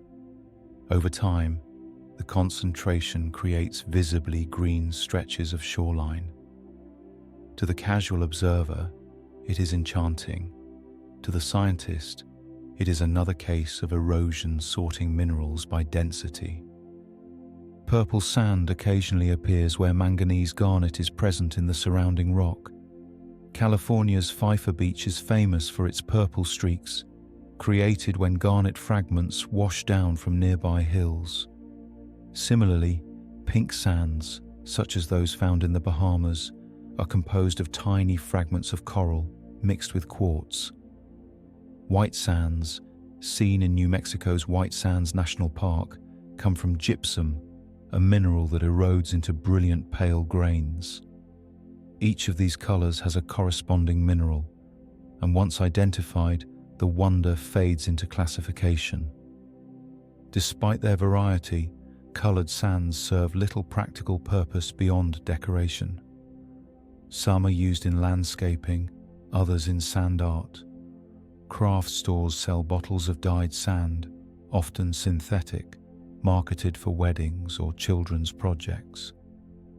Tourists collect small vials of colored sand as souvenirs, though the practice sometimes raises environmental concerns. The jars, carefully layered in contrasting hues, are visually appealing but scientifically unremarkable. They are, in essence, mineralogy packaged for casual consumption. For geologists, colored sands offer a chance to study erosion and mineral distribution. Each shade reveals the composition of nearby rocks and the processes that shape them. Papers are written, samples are catalogued, and conferences are attended. Yet even in academic circles, the excitement remains limited. Once the cause of a color is determined, the mystery is resolved, and the sand returns to being just sand. In cultural imagination, however, colored sands sometimes carry symbolic weight. Red sands evoke deserts and endurance, green sands suggest rarity and uniqueness, and black sands inspire dramatic descriptions of volcanic power. Yet these interpretations are external. The sand itself remains indifferent, colored only by the minerals it contains, indifferent to the meaning projected onto it. Ultimately, colored sands demonstrate how easily humans can be distracted by superficial differences.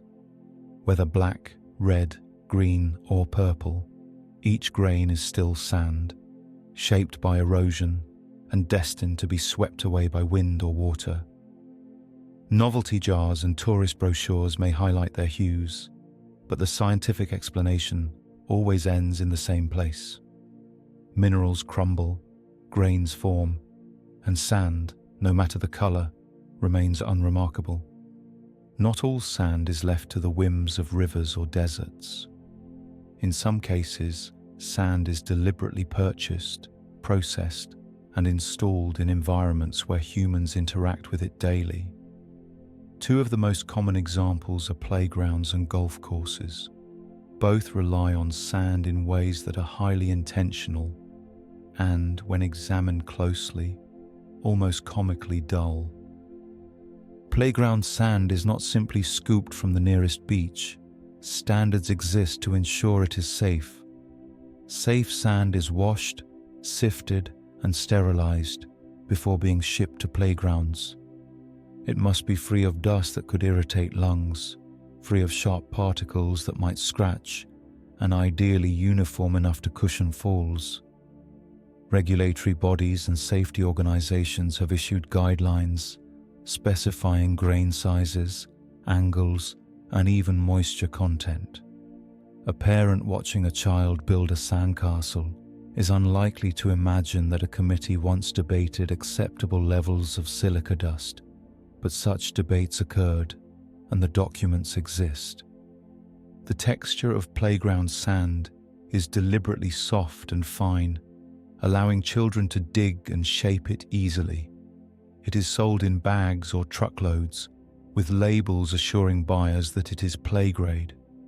In practice, this means someone has already done the tedious work of removing pebbles, glass fragments, and organic matter. The result is a product that looks indistinguishable from ordinary sand, but has been vouched for by both engineers and bureaucrats. Despite these efforts, playground sand remains inherently messy. It clings to clothing, scatters across sidewalks, and eventually migrates indoors. Entire households have found themselves vacuuming playground sand weeks after the last visit.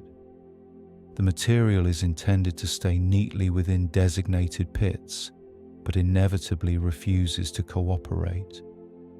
Sand never respects boundaries, even when purchased and approved for recreational use. Golf course sand, meanwhile, exists for an entirely different purpose. Known as bunker sand or trap sand, it is installed specifically to create obstacles. Unlike playground sand, which aims to protect, golf course sand is chosen to frustrate. The grains are typically coarser, angular enough to prevent golf balls from burying too deeply, but soft enough to allow a club to pass through. The balance is delicate, and golf course superintendents devote remarkable attention to it. Specifications for bunker sand include drainage rates, particle size distribution, and angle of repose. Laboratory tests are performed to ensure that sand in a bunker does not compact excessively after rain. Some courses even import sand from distant quarries, selecting materials with exact properties. Players may curse their bad luck when a ball lands in a trap, but few realize they are contending not just with chance, but with the precise results of a procurement process that catalogues sand grain characteristics in minute detail. Maintaining bunker sand requires constant labor. Groundskeepers rake the traps daily, smoothing footprints and redistributing grains. During storms, sand is washed away and must be replaced. Over time, the constant raking, rain, and play degrade the sand's performance, forcing clubs to order new shipments. For an environment dedicated to leisure, the amount of administrative attention given to sand is considerable. In both playgrounds and golf courses, sand is less a natural presence than a manufactured product. It is cleaned, graded, transported, and installed according to specifications. It is then maintained, replaced, and monitored. Children treat it as a medium for castles and digging. Golfers treat it as an adversary. Yet in both cases, it remains what it always has been: sand, no more interesting than before. The careful management of playground and golf course sand reveals humanity's tendency to over-engineer even the simplest materials. Committees debate safety, groundskeepers test drainage, suppliers boast of grain uniformity, and at the end of it all, the grains scatter, migrate, and defy control, leaving behind only the reminder that sand, no matter how carefully managed, remains an irritant disguised as recreation. Part 8. Culture and Symbolism. When most people think of sand in sports, Their minds go directly to beaches. Volleyball games played against the backdrop of waves and sun are a familiar image, used in advertising to sell everything from soda to suntan lotion. In reality, however, sports sand is less about glamour and more about specifications. Athletic organizations have developed detailed guidelines for the kind of sand suitable for competition. The casual observer may imagine any beach would do, but officials insist otherwise. For beach volleyball, the sand must be soft enough to prevent injury, yet firm enough to allow players to move without sinking completely. Grains should be rounded, not sharp, with a size between 0.5 and 1 millimeter. If the grains are too fine, players sink into the surface. If too coarse, abrasions occur. Professional courts import and sift their sand, ensuring consistency across tournaments. That the world's elite athletes leap and dive into this engineered surface is a testament to both human dedication and sand's ability to infiltrate every possible aspect of life. The long jump pit in track and field events provides another example. Here, sand is used not for play, but as a landing zone. Athletes sprint down a runway, launch themselves into the air, and crash into a carefully prepared sand pit. The sand must absorb impact while allowing precise measurement of the jump. To achieve this, grounds crews rake the sand flat after each attempt, smoothing the surface so officials can identify exactly where the first mark occurred. The drama of competition thus depends on a material better known for ruining picnics. Raking itself has become part of the ritual.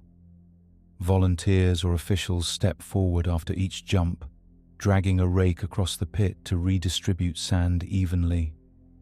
The process is methodical, predictable, and nearly identical across events worldwide. Audiences focus on athletes soaring through the air, but the quiet work of smoothing sand ensures the competition continues. Without it, arguments over uneven landings would quickly overshadow the event. Golf, of course, provides the most deliberate use of sand in sport. Bunkers are designed specifically to create difficulty. Unlike volleyball or long jump, where sand protects or supports athletes, golf sand is intended to frustrate them. Players curse their luck when balls landed in traps long before governing bodies stepped in to specify grain size and drainage requirements. Today, bunker sand is selected as carefully as grass seed for greens. The result is an obstacle that looks natural, but is in fact the product of procurement contracts and laboratory tests. In each of these examples, sand is engineered, maintained, and monitored. It is sifted to remove dust, watered to control compaction, and replaced when performance declines. At Olympic venues, sand may even be tested for uniformity and moisture levels. Spectators see only a neutral surface, but beneath it lies a bureaucracy of specifications and maintenance schedules. Culturally, the symbolism of sand in sports is less obvious than in religion or art, but it exists. In volleyball, sand evokes leisure and freedom, even though the actual surface is manufactured. In long jump, it represents measurement and precision. In golf, it symbolizes penalty and frustration. Across these contexts, sand adapts to the role assigned to it without complaint, serving as both cushion and obstacle, stage and adversary. Ultimately, sand in sports demonstrates humanity's commitment to turning even recreation into a matter of regulation. What looks like simple fun is, in fact, carefully engineered and constantly managed. Athletes leap, dive, or swing, and sand receives them with indifference, performing its role as specified by committees. It is another reminder that sand, though overlooked, is never absent. not even in games. For most of its history, sand has been treated as a nuisance or at best, a practical building material. But occasionally, humanity has attempted to elevate it into art. The results, while visually appealing, are ultimately another reminder that sand's chief talent is persistence rather than inspiration. One of the most intricate uses of sand in art appears in Tibetan Buddhist mandalas. Monks spend days, sometimes weeks, painstakingly placing colored sand grains into elaborate geometric designs. Each grain is applied with precision tools, arranged to form patterns symbolizing the universe. The work requires immense concentration and patience, and the finished mandalas are striking. Yet their beauty is temporary. Once completed, the mandala is traditionally destroyed, swept away to symbolize the impermanence of life. The audience may marvel at the colors and symmetry, but in the end, the sand returns to disorder, proving once again that it refuses to stay where humans put it. In other parts of the world, sand paintings have emerged as cultural expressions. Among the Navajo, for example, sand painting is used in healing ceremonies. Colored sand is carefully poured to create symbolic images, often depicting deities or natural forces. Like mandalas, these works are temporary, dismantled once the ritual concludes. The act of creation matters more than permanence, leaving behind only scattered grains. It is art designed to vanish, an aesthetic rooted in the inevitability of sand's dispersal. Modern sand art tends to be less ceremonial and more commercial. Tourist destinations frequently sell bottled sand arranged in layers of different colors. Vendors pour dyed sand into glass containers, tilting and tapping them to create stripes, waves, or even simple landscapes.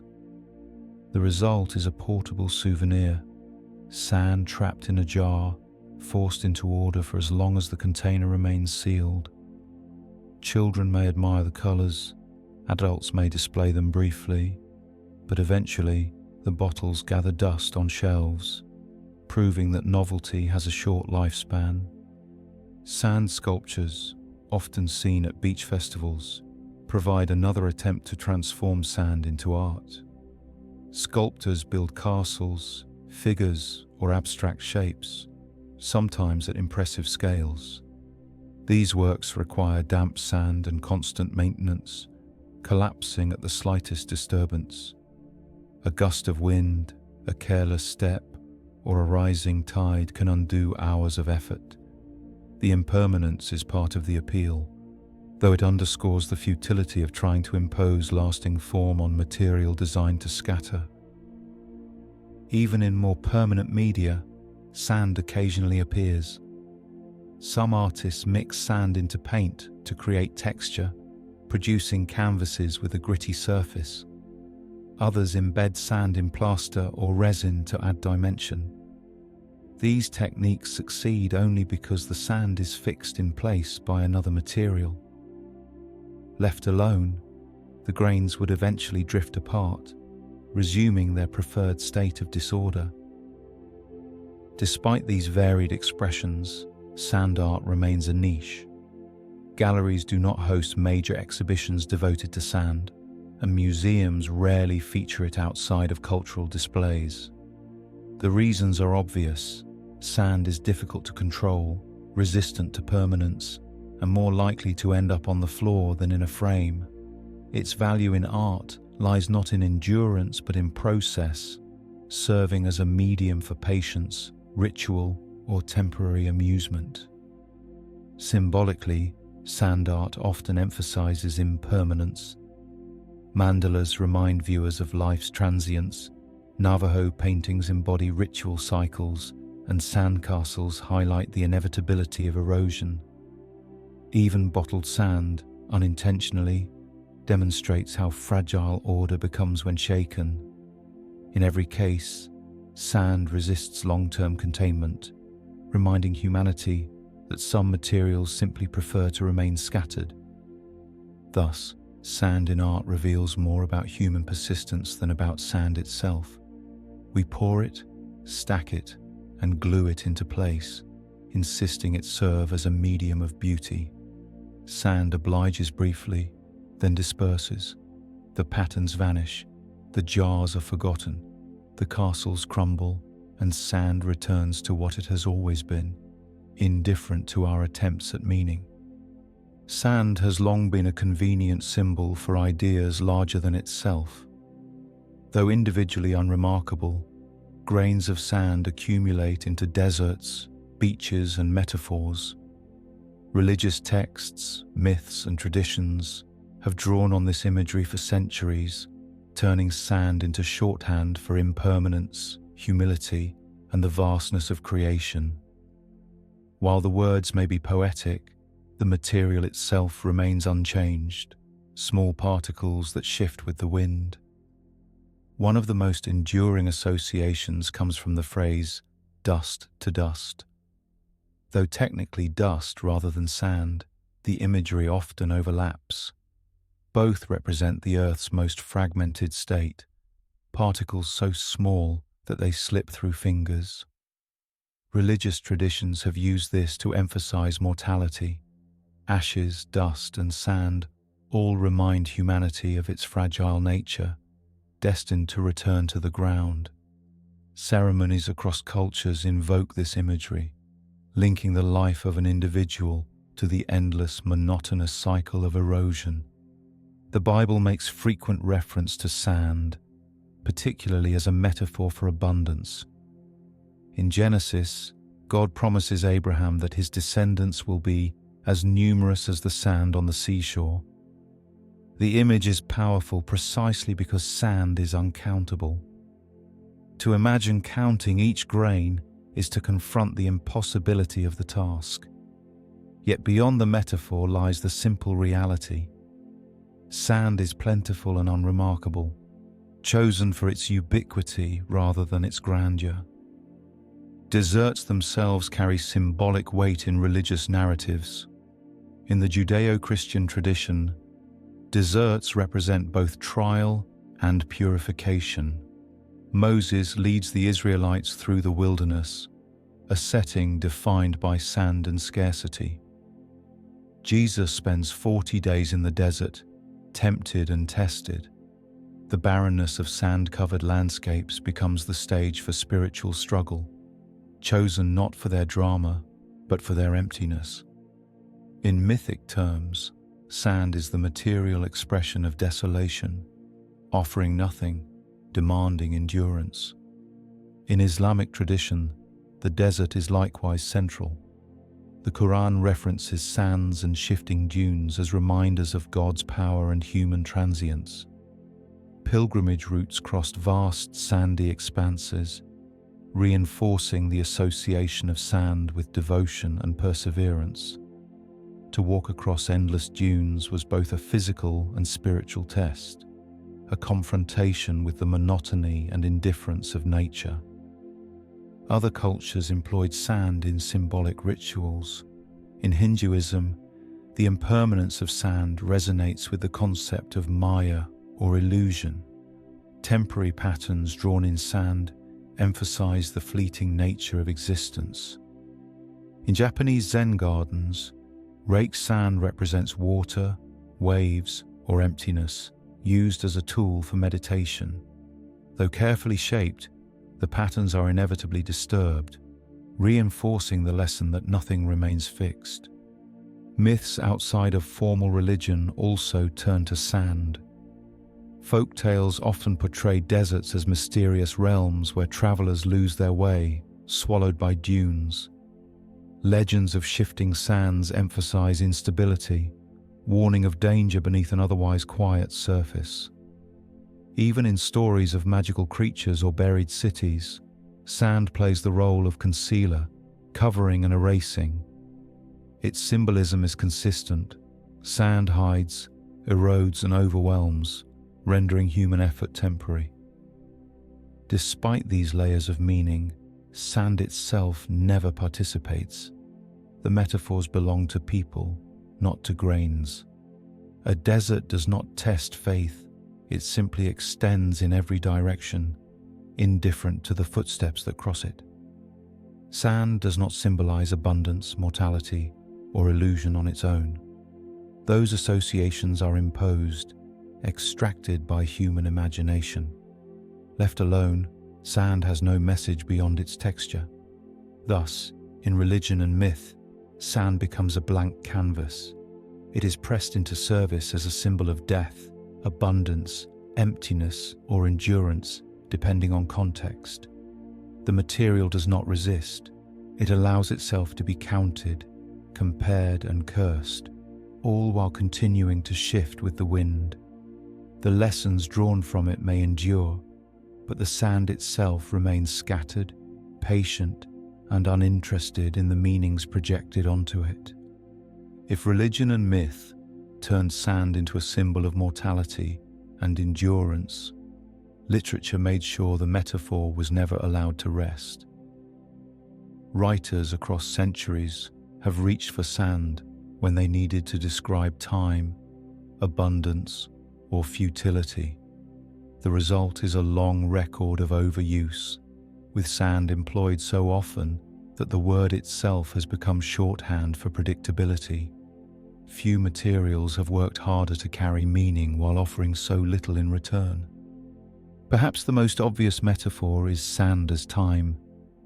The image of grains slipping through an hourglass has appeared in poetry, prose, and speeches for centuries. Each falling grain is meant to represent a moment, irretrievable once past. Writers frame this as a reminder of urgency, though the effect is dulled by repetition. At a certain point, the metaphor becomes as worn as the glass bulbs themselves. One could argue that if time is indeed represented by sand, then literature has spent far too much of it describing the same comparison. Sand also stands in for abundance. To say something is as countless as the grains of sand is to suggest infinity, or at least something beyond calculation. The device works only because counting sand is impossible. Ancient texts use it to describe descendants, modern writers use it to describe stars, and everyone in between has borrowed the image. What was once a powerful metaphor now serves mostly as a shortcut for a lot. Readers no longer pause to imagine the actual futility of counting. They simply skim past, recognizing the cliché. Another persistent metaphor is sand as futility. Writers draw on the image of building castles that wash away, footprints erased by the tide, or dunes shifting until landmarks vanish. Each serves as a reminder that human effort is temporary, erased by forces beyond control. While the message is clear, the problem lies in its frequency. By the time one has encountered their fifth or sixth poem about sandcastles symbolizing impermanence, the impermanence of the metaphor itself becomes more striking than the point it was meant to convey.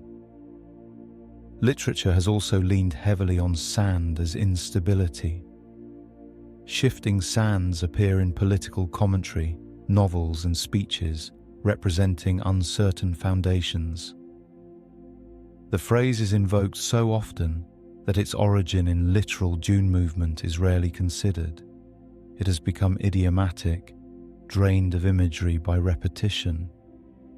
Writers who use it may believe they are evoking a vivid picture, but the reader sees only a phrase that has passed through too many texts to retain freshness. Even when sand is used in more creative ways, it tends to fall back on the same themes. Modernist poets experimented with sand as a symbol of alienation or fragmentation. Novelists have compared relationships to sand slipping through fingers.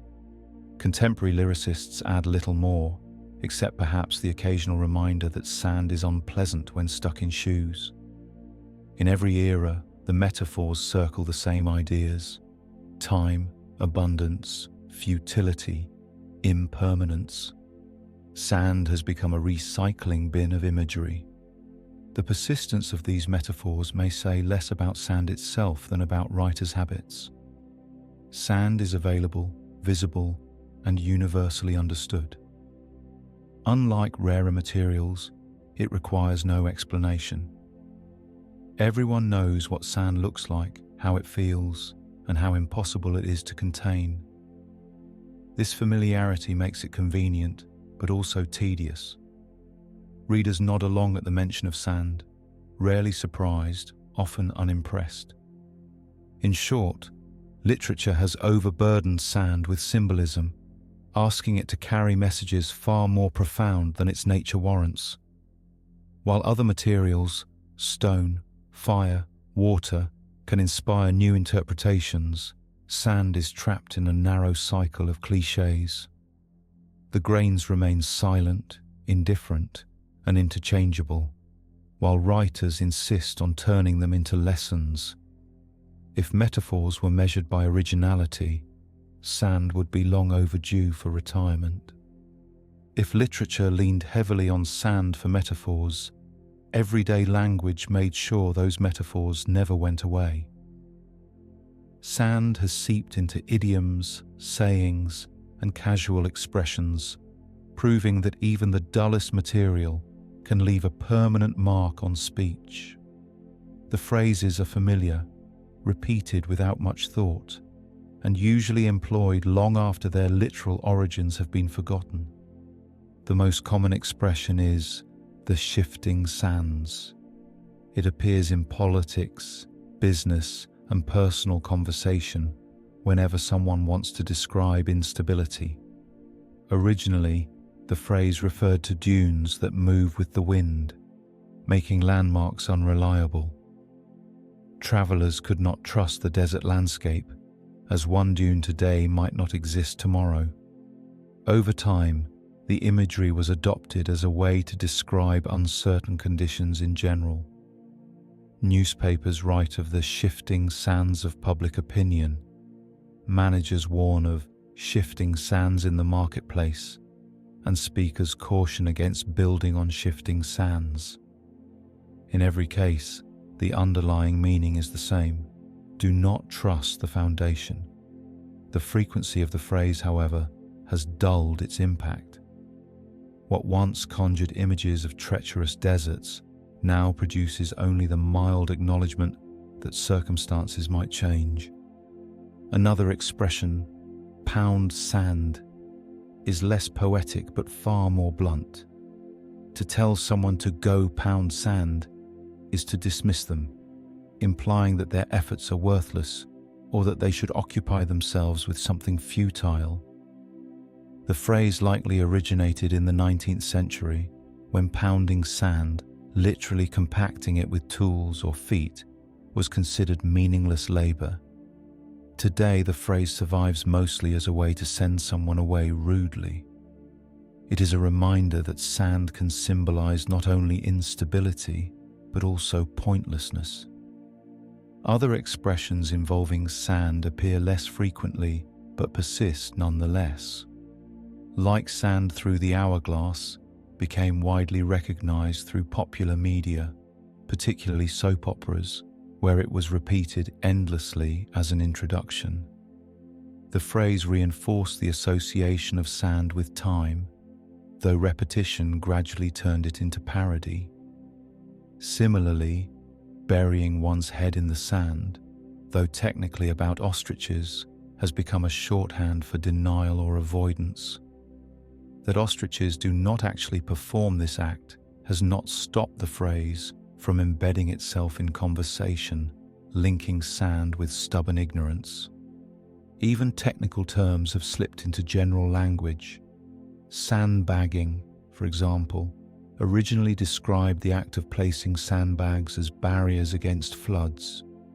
Later, it took on meanings in sports and business, describing someone who underperforms deliberately or hides their abilities until advantageous. The metaphor now appears in negotiations, gaming, and politics, all thanks to the unremarkable act of filling bags with sand. Why sand appears so frequently in language is not difficult to understand. It is everywhere, visible to all, and easy to imagine in action. Sand shifts, scatters, and resists control, making it an ideal stand-in for instability, futility, or insignificance. It requires no elaborate explanation, and its ubiquity ensures that listeners understand the image immediately. What it lacks in originality, it compensates for in accessibility. The drawback is predictability. Like its use in literature, sand-based idioms have become clichés. They persist not because they inspire, but because they are familiar. To speak of shifting sands, or to tell someone to pound sand, is to repeat what has been said countless times before. The phrases serve their function, but rarely spark curiosity. In the end, sand in language reflects the same qualities it exhibits in nature: persistence, monotony, and inevitability. The words are scattered through speech the way grains are scattered across landscapes. They accumulate, drift, and remain underfoot, shaping communication without ever being admired. Sand may never have been eloquent, but it has proven enduring, a dull, gritty constant in the way people talk. Part 9. The Global Sand Industry. For the most part, sand is ordinary to the point of invisibility. It is scattered, beige, and relentlessly repetitive, but every so often unusual variations appear, enough to make people briefly take notice before moving on to something else. Among the more curious examples are glass beaches and glowing sands, phenomena that demonstrate how even sand's rare quirks eventually return to monotony. Glass beaches are a result of human waste rather than natural wonder. In several locations around the world, most famously near Fort Bragg, California, old garbage dumps once emptied directly into the ocean. Over decades, waves pounded discarded bottles, windows, and jars into smooth fragments. The result is beaches covered not with quartz or shell sand, but with colourful shards of sea glass. To the casual visitor, these beaches look striking, reds, greens, and blues sparkling under sunlight. To geologists, they are merely recycled silica, shaped by the same grinding action that produces ordinary sand. What began as pollution transformed into an accidental tourist attraction. The irony of glass beaches is that their beauty depends on the destruction of garbage, but their persistence depends on the same forces that erode them. Collectors remove glass fragments by the handful, visitors pocket souvenirs, and the sea continues to grind the pieces smaller. Over time, many glass beaches have diminished, losing the very quality that made them unusual. What once seemed magical becomes yet another case of erosion, reducing everything back into uniform grains. Glowing sands offer another oddity, though here the cause is biological rather than industrial. Certain coastal regions host bioluminescent plankton, or microorganisms that emit light when disturbed. At night, waves or footsteps in the surf can create glowing blue trails across the sand and water. The sight is undeniably striking, leading to photographs that circulate widely online. Yet the sand itself is not glowing. It is merely the stage on which organisms briefly display their chemical reactions. The grains remain as indifferent as ever. Other examples of unusual sand exist in smaller pockets. Some beaches contain magnetite, a mineral that allows the sand to respond faintly to magnets. Others accumulate garnet or other heavy minerals, creating patches of unusual density or color. Tourists may marvel, and researchers may sample, but the explanations are always the same. Erosion sorted minerals into new arrangements. The mystery rarely survives the analysis. In all these cases, the fascination with odd sands says more about human perception than about the material itself. Glass beaches impress because they are colourful. Glowing sands delight because they shine at night. Both break the monotony briefly, but neither escapes the inevitability of being ground down, washed away, or forgotten. To the sand, nothing remarkable has occurred. Grains remain grains, carried by waves and winds, unaffected by the meanings humans attach to them. Oddities provide temporary novelty, but not lasting importance. They enter travel brochures, scientific papers, and online photo galleries, then fade back into obscurity.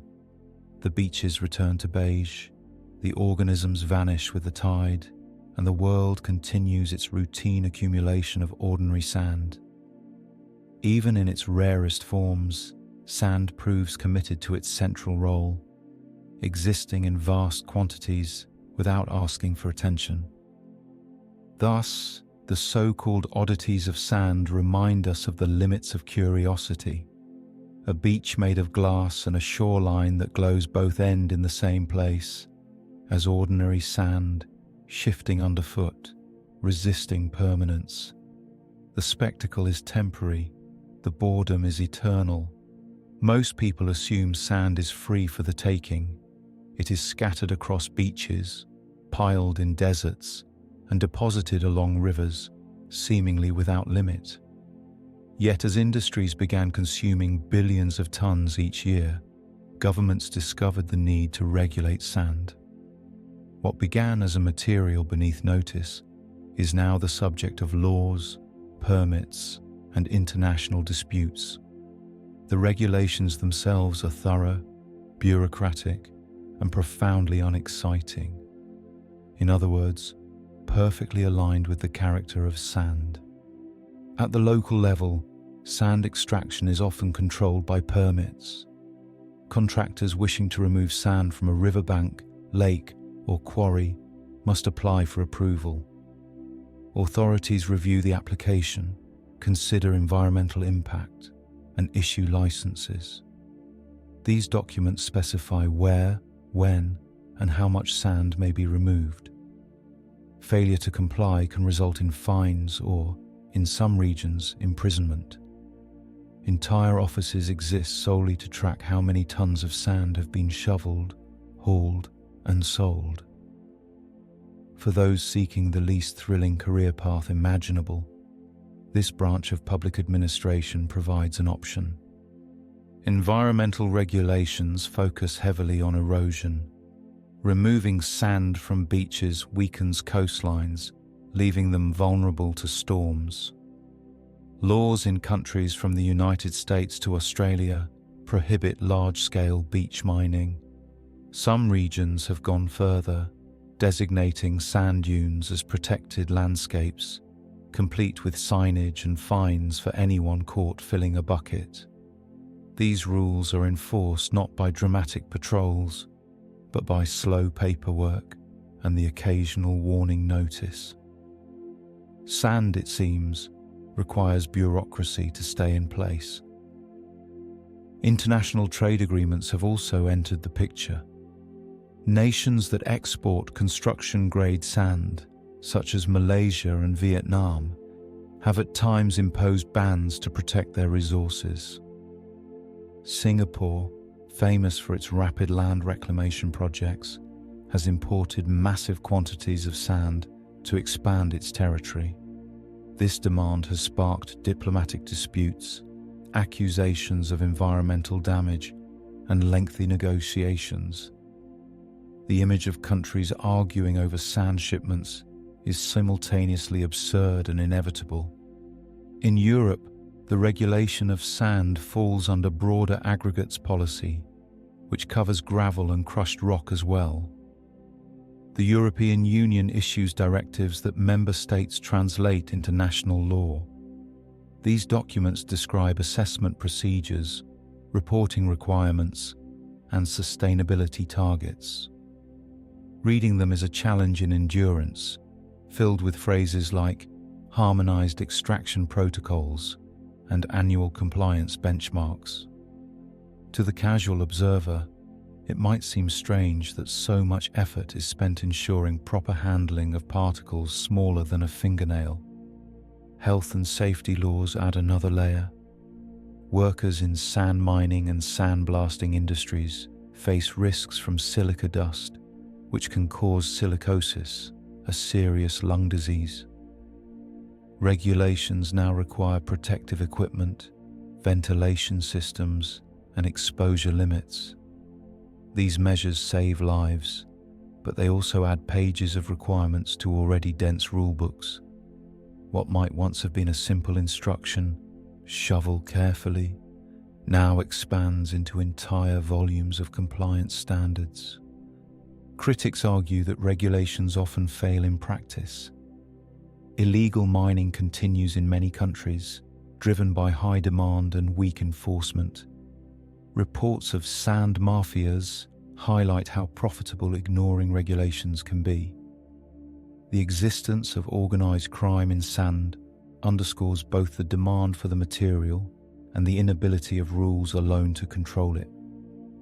Laws are written, permits are issued, but sand continues to move where industry demands. Ultimately, sand regulations represent humanity's attempt to control the uncontrollable. Grains move with wind and water regardless of legislation. Governments may issue decrees, but the tides will not comply. What regulations achieve at best is slowing the pace of extraction and providing paperwork for auditors to examine. For all the effort invested, sand remains indifferent. It sits in dunes and riverbeds, waiting patiently for the next committee meeting to conclude. It may seem improbable that sand, a material so boring it barely qualifies as scenery, could inspire organized crime. Yet the modern world's appetite for construction-grade sand has created an underground economy where sand is stolen, smuggled, and fought over.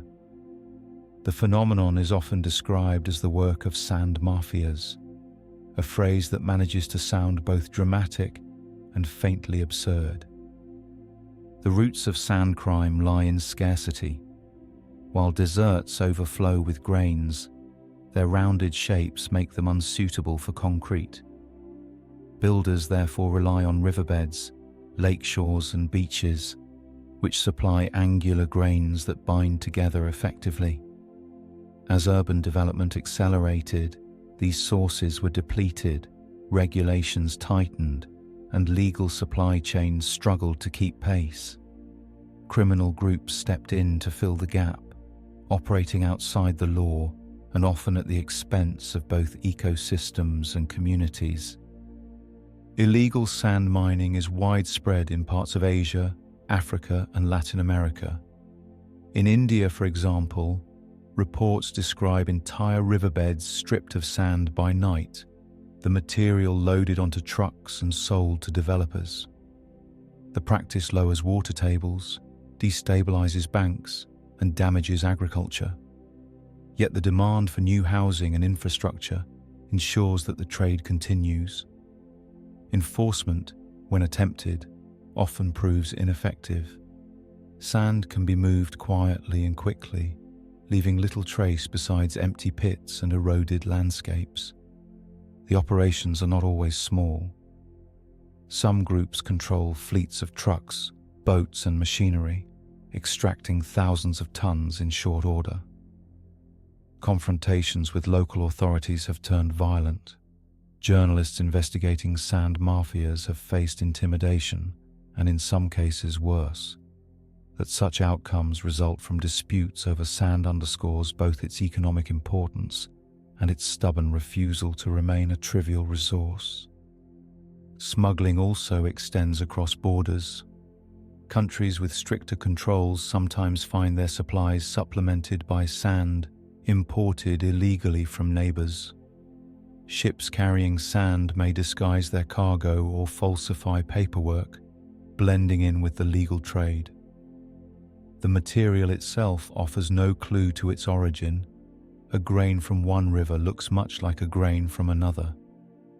Customs officials are left examining documents rather than sand, which, unsurprisingly, rarely detains smugglers for long. Environmental impacts are significant.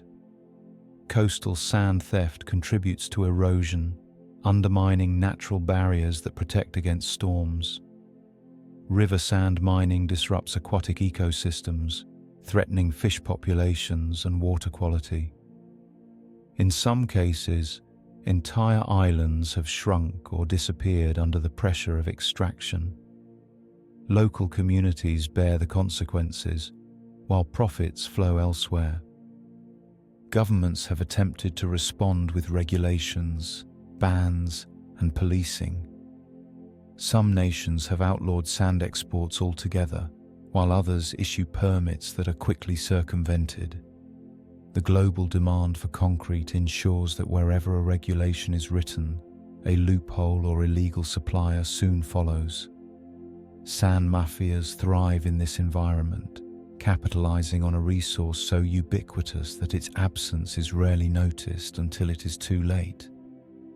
Despite the seriousness of the issue, sand crime remains curiously underreported compared to other illicit trades. Drug cartels, arms smuggling, and human trafficking dominate headlines, while sand, a material that literally forms the basis of cities, continues to inspire fewer column inches. Perhaps the problem lies in perception. It is difficult to dramatize theft when the stolen goods look like any other pile of dirt. In the end, sand crime reflects the peculiar place sand holds in the modern world. It is everywhere, and therefore assumed to be free, yet in the right form, it becomes valuable enough to kill for. Mafias, smugglers, and black markets all revolve around a resource that most people consider a minor inconvenience at the beach. If nothing else, this should serve as proof that sand, however boring, refuses to stay out of human affairs. After nearly 2 hours of classification, history, symbolism, and crime, one might hope that sand has finally revealed itself as something more than grains underfoot. Yet the truth remains unchanged. Sand, despite its role in building cities, inspiring metaphors, and fueling illegal markets, is still just sand. We began by defining it, carefully separating sand from its close relatives, silt and gravel. We traced its origins in the erosion of mountains, the crumbling of shells, and the grinding of rivers.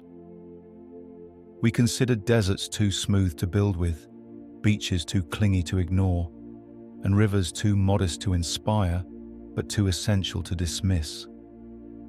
Each environment shaped sand in predictable ways, producing grains that differed only slightly in size and shape. None of these details changed its essential character. History showed us that civilizations leaned heavily on sand. Egyptians used it to level pyramids and melt into glass. Mesopotamians mixed it into bricks. Romans poured it into aqueducts and amphitheaters. Medieval builders spread it in moats, cathedrals, and tavern floors. Sand was always present, never celebrated. It made monuments possible without ever being a monument itself. We examined sand as a keeper of time, flowing through hourglasses with the consistency of boredom. We saw it dredged from rivers, hauled across trade routes, and catalogued in ledgers that surely tested the patience of scribes. We followed it into the modern age, where it became glass, abrasives, semiconductors, and solar panels. Even here, its role was to serve quietly, refined and reshaped until its origins were forgotten. We looked at oddities, dunes that hum, beaches that glow, sands that appear in red, green, or black. Each offered a brief spark of novelty before collapsing into explanation. Minerals oxidize, organisms shine, glass breaks. The spectacle always ends in ordinary grains. We explored its place in culture, where sand filled metaphors, scriptures, and language. It symbolized abundance, impermanence, futility, and instability, none of which the grains themselves acknowledged.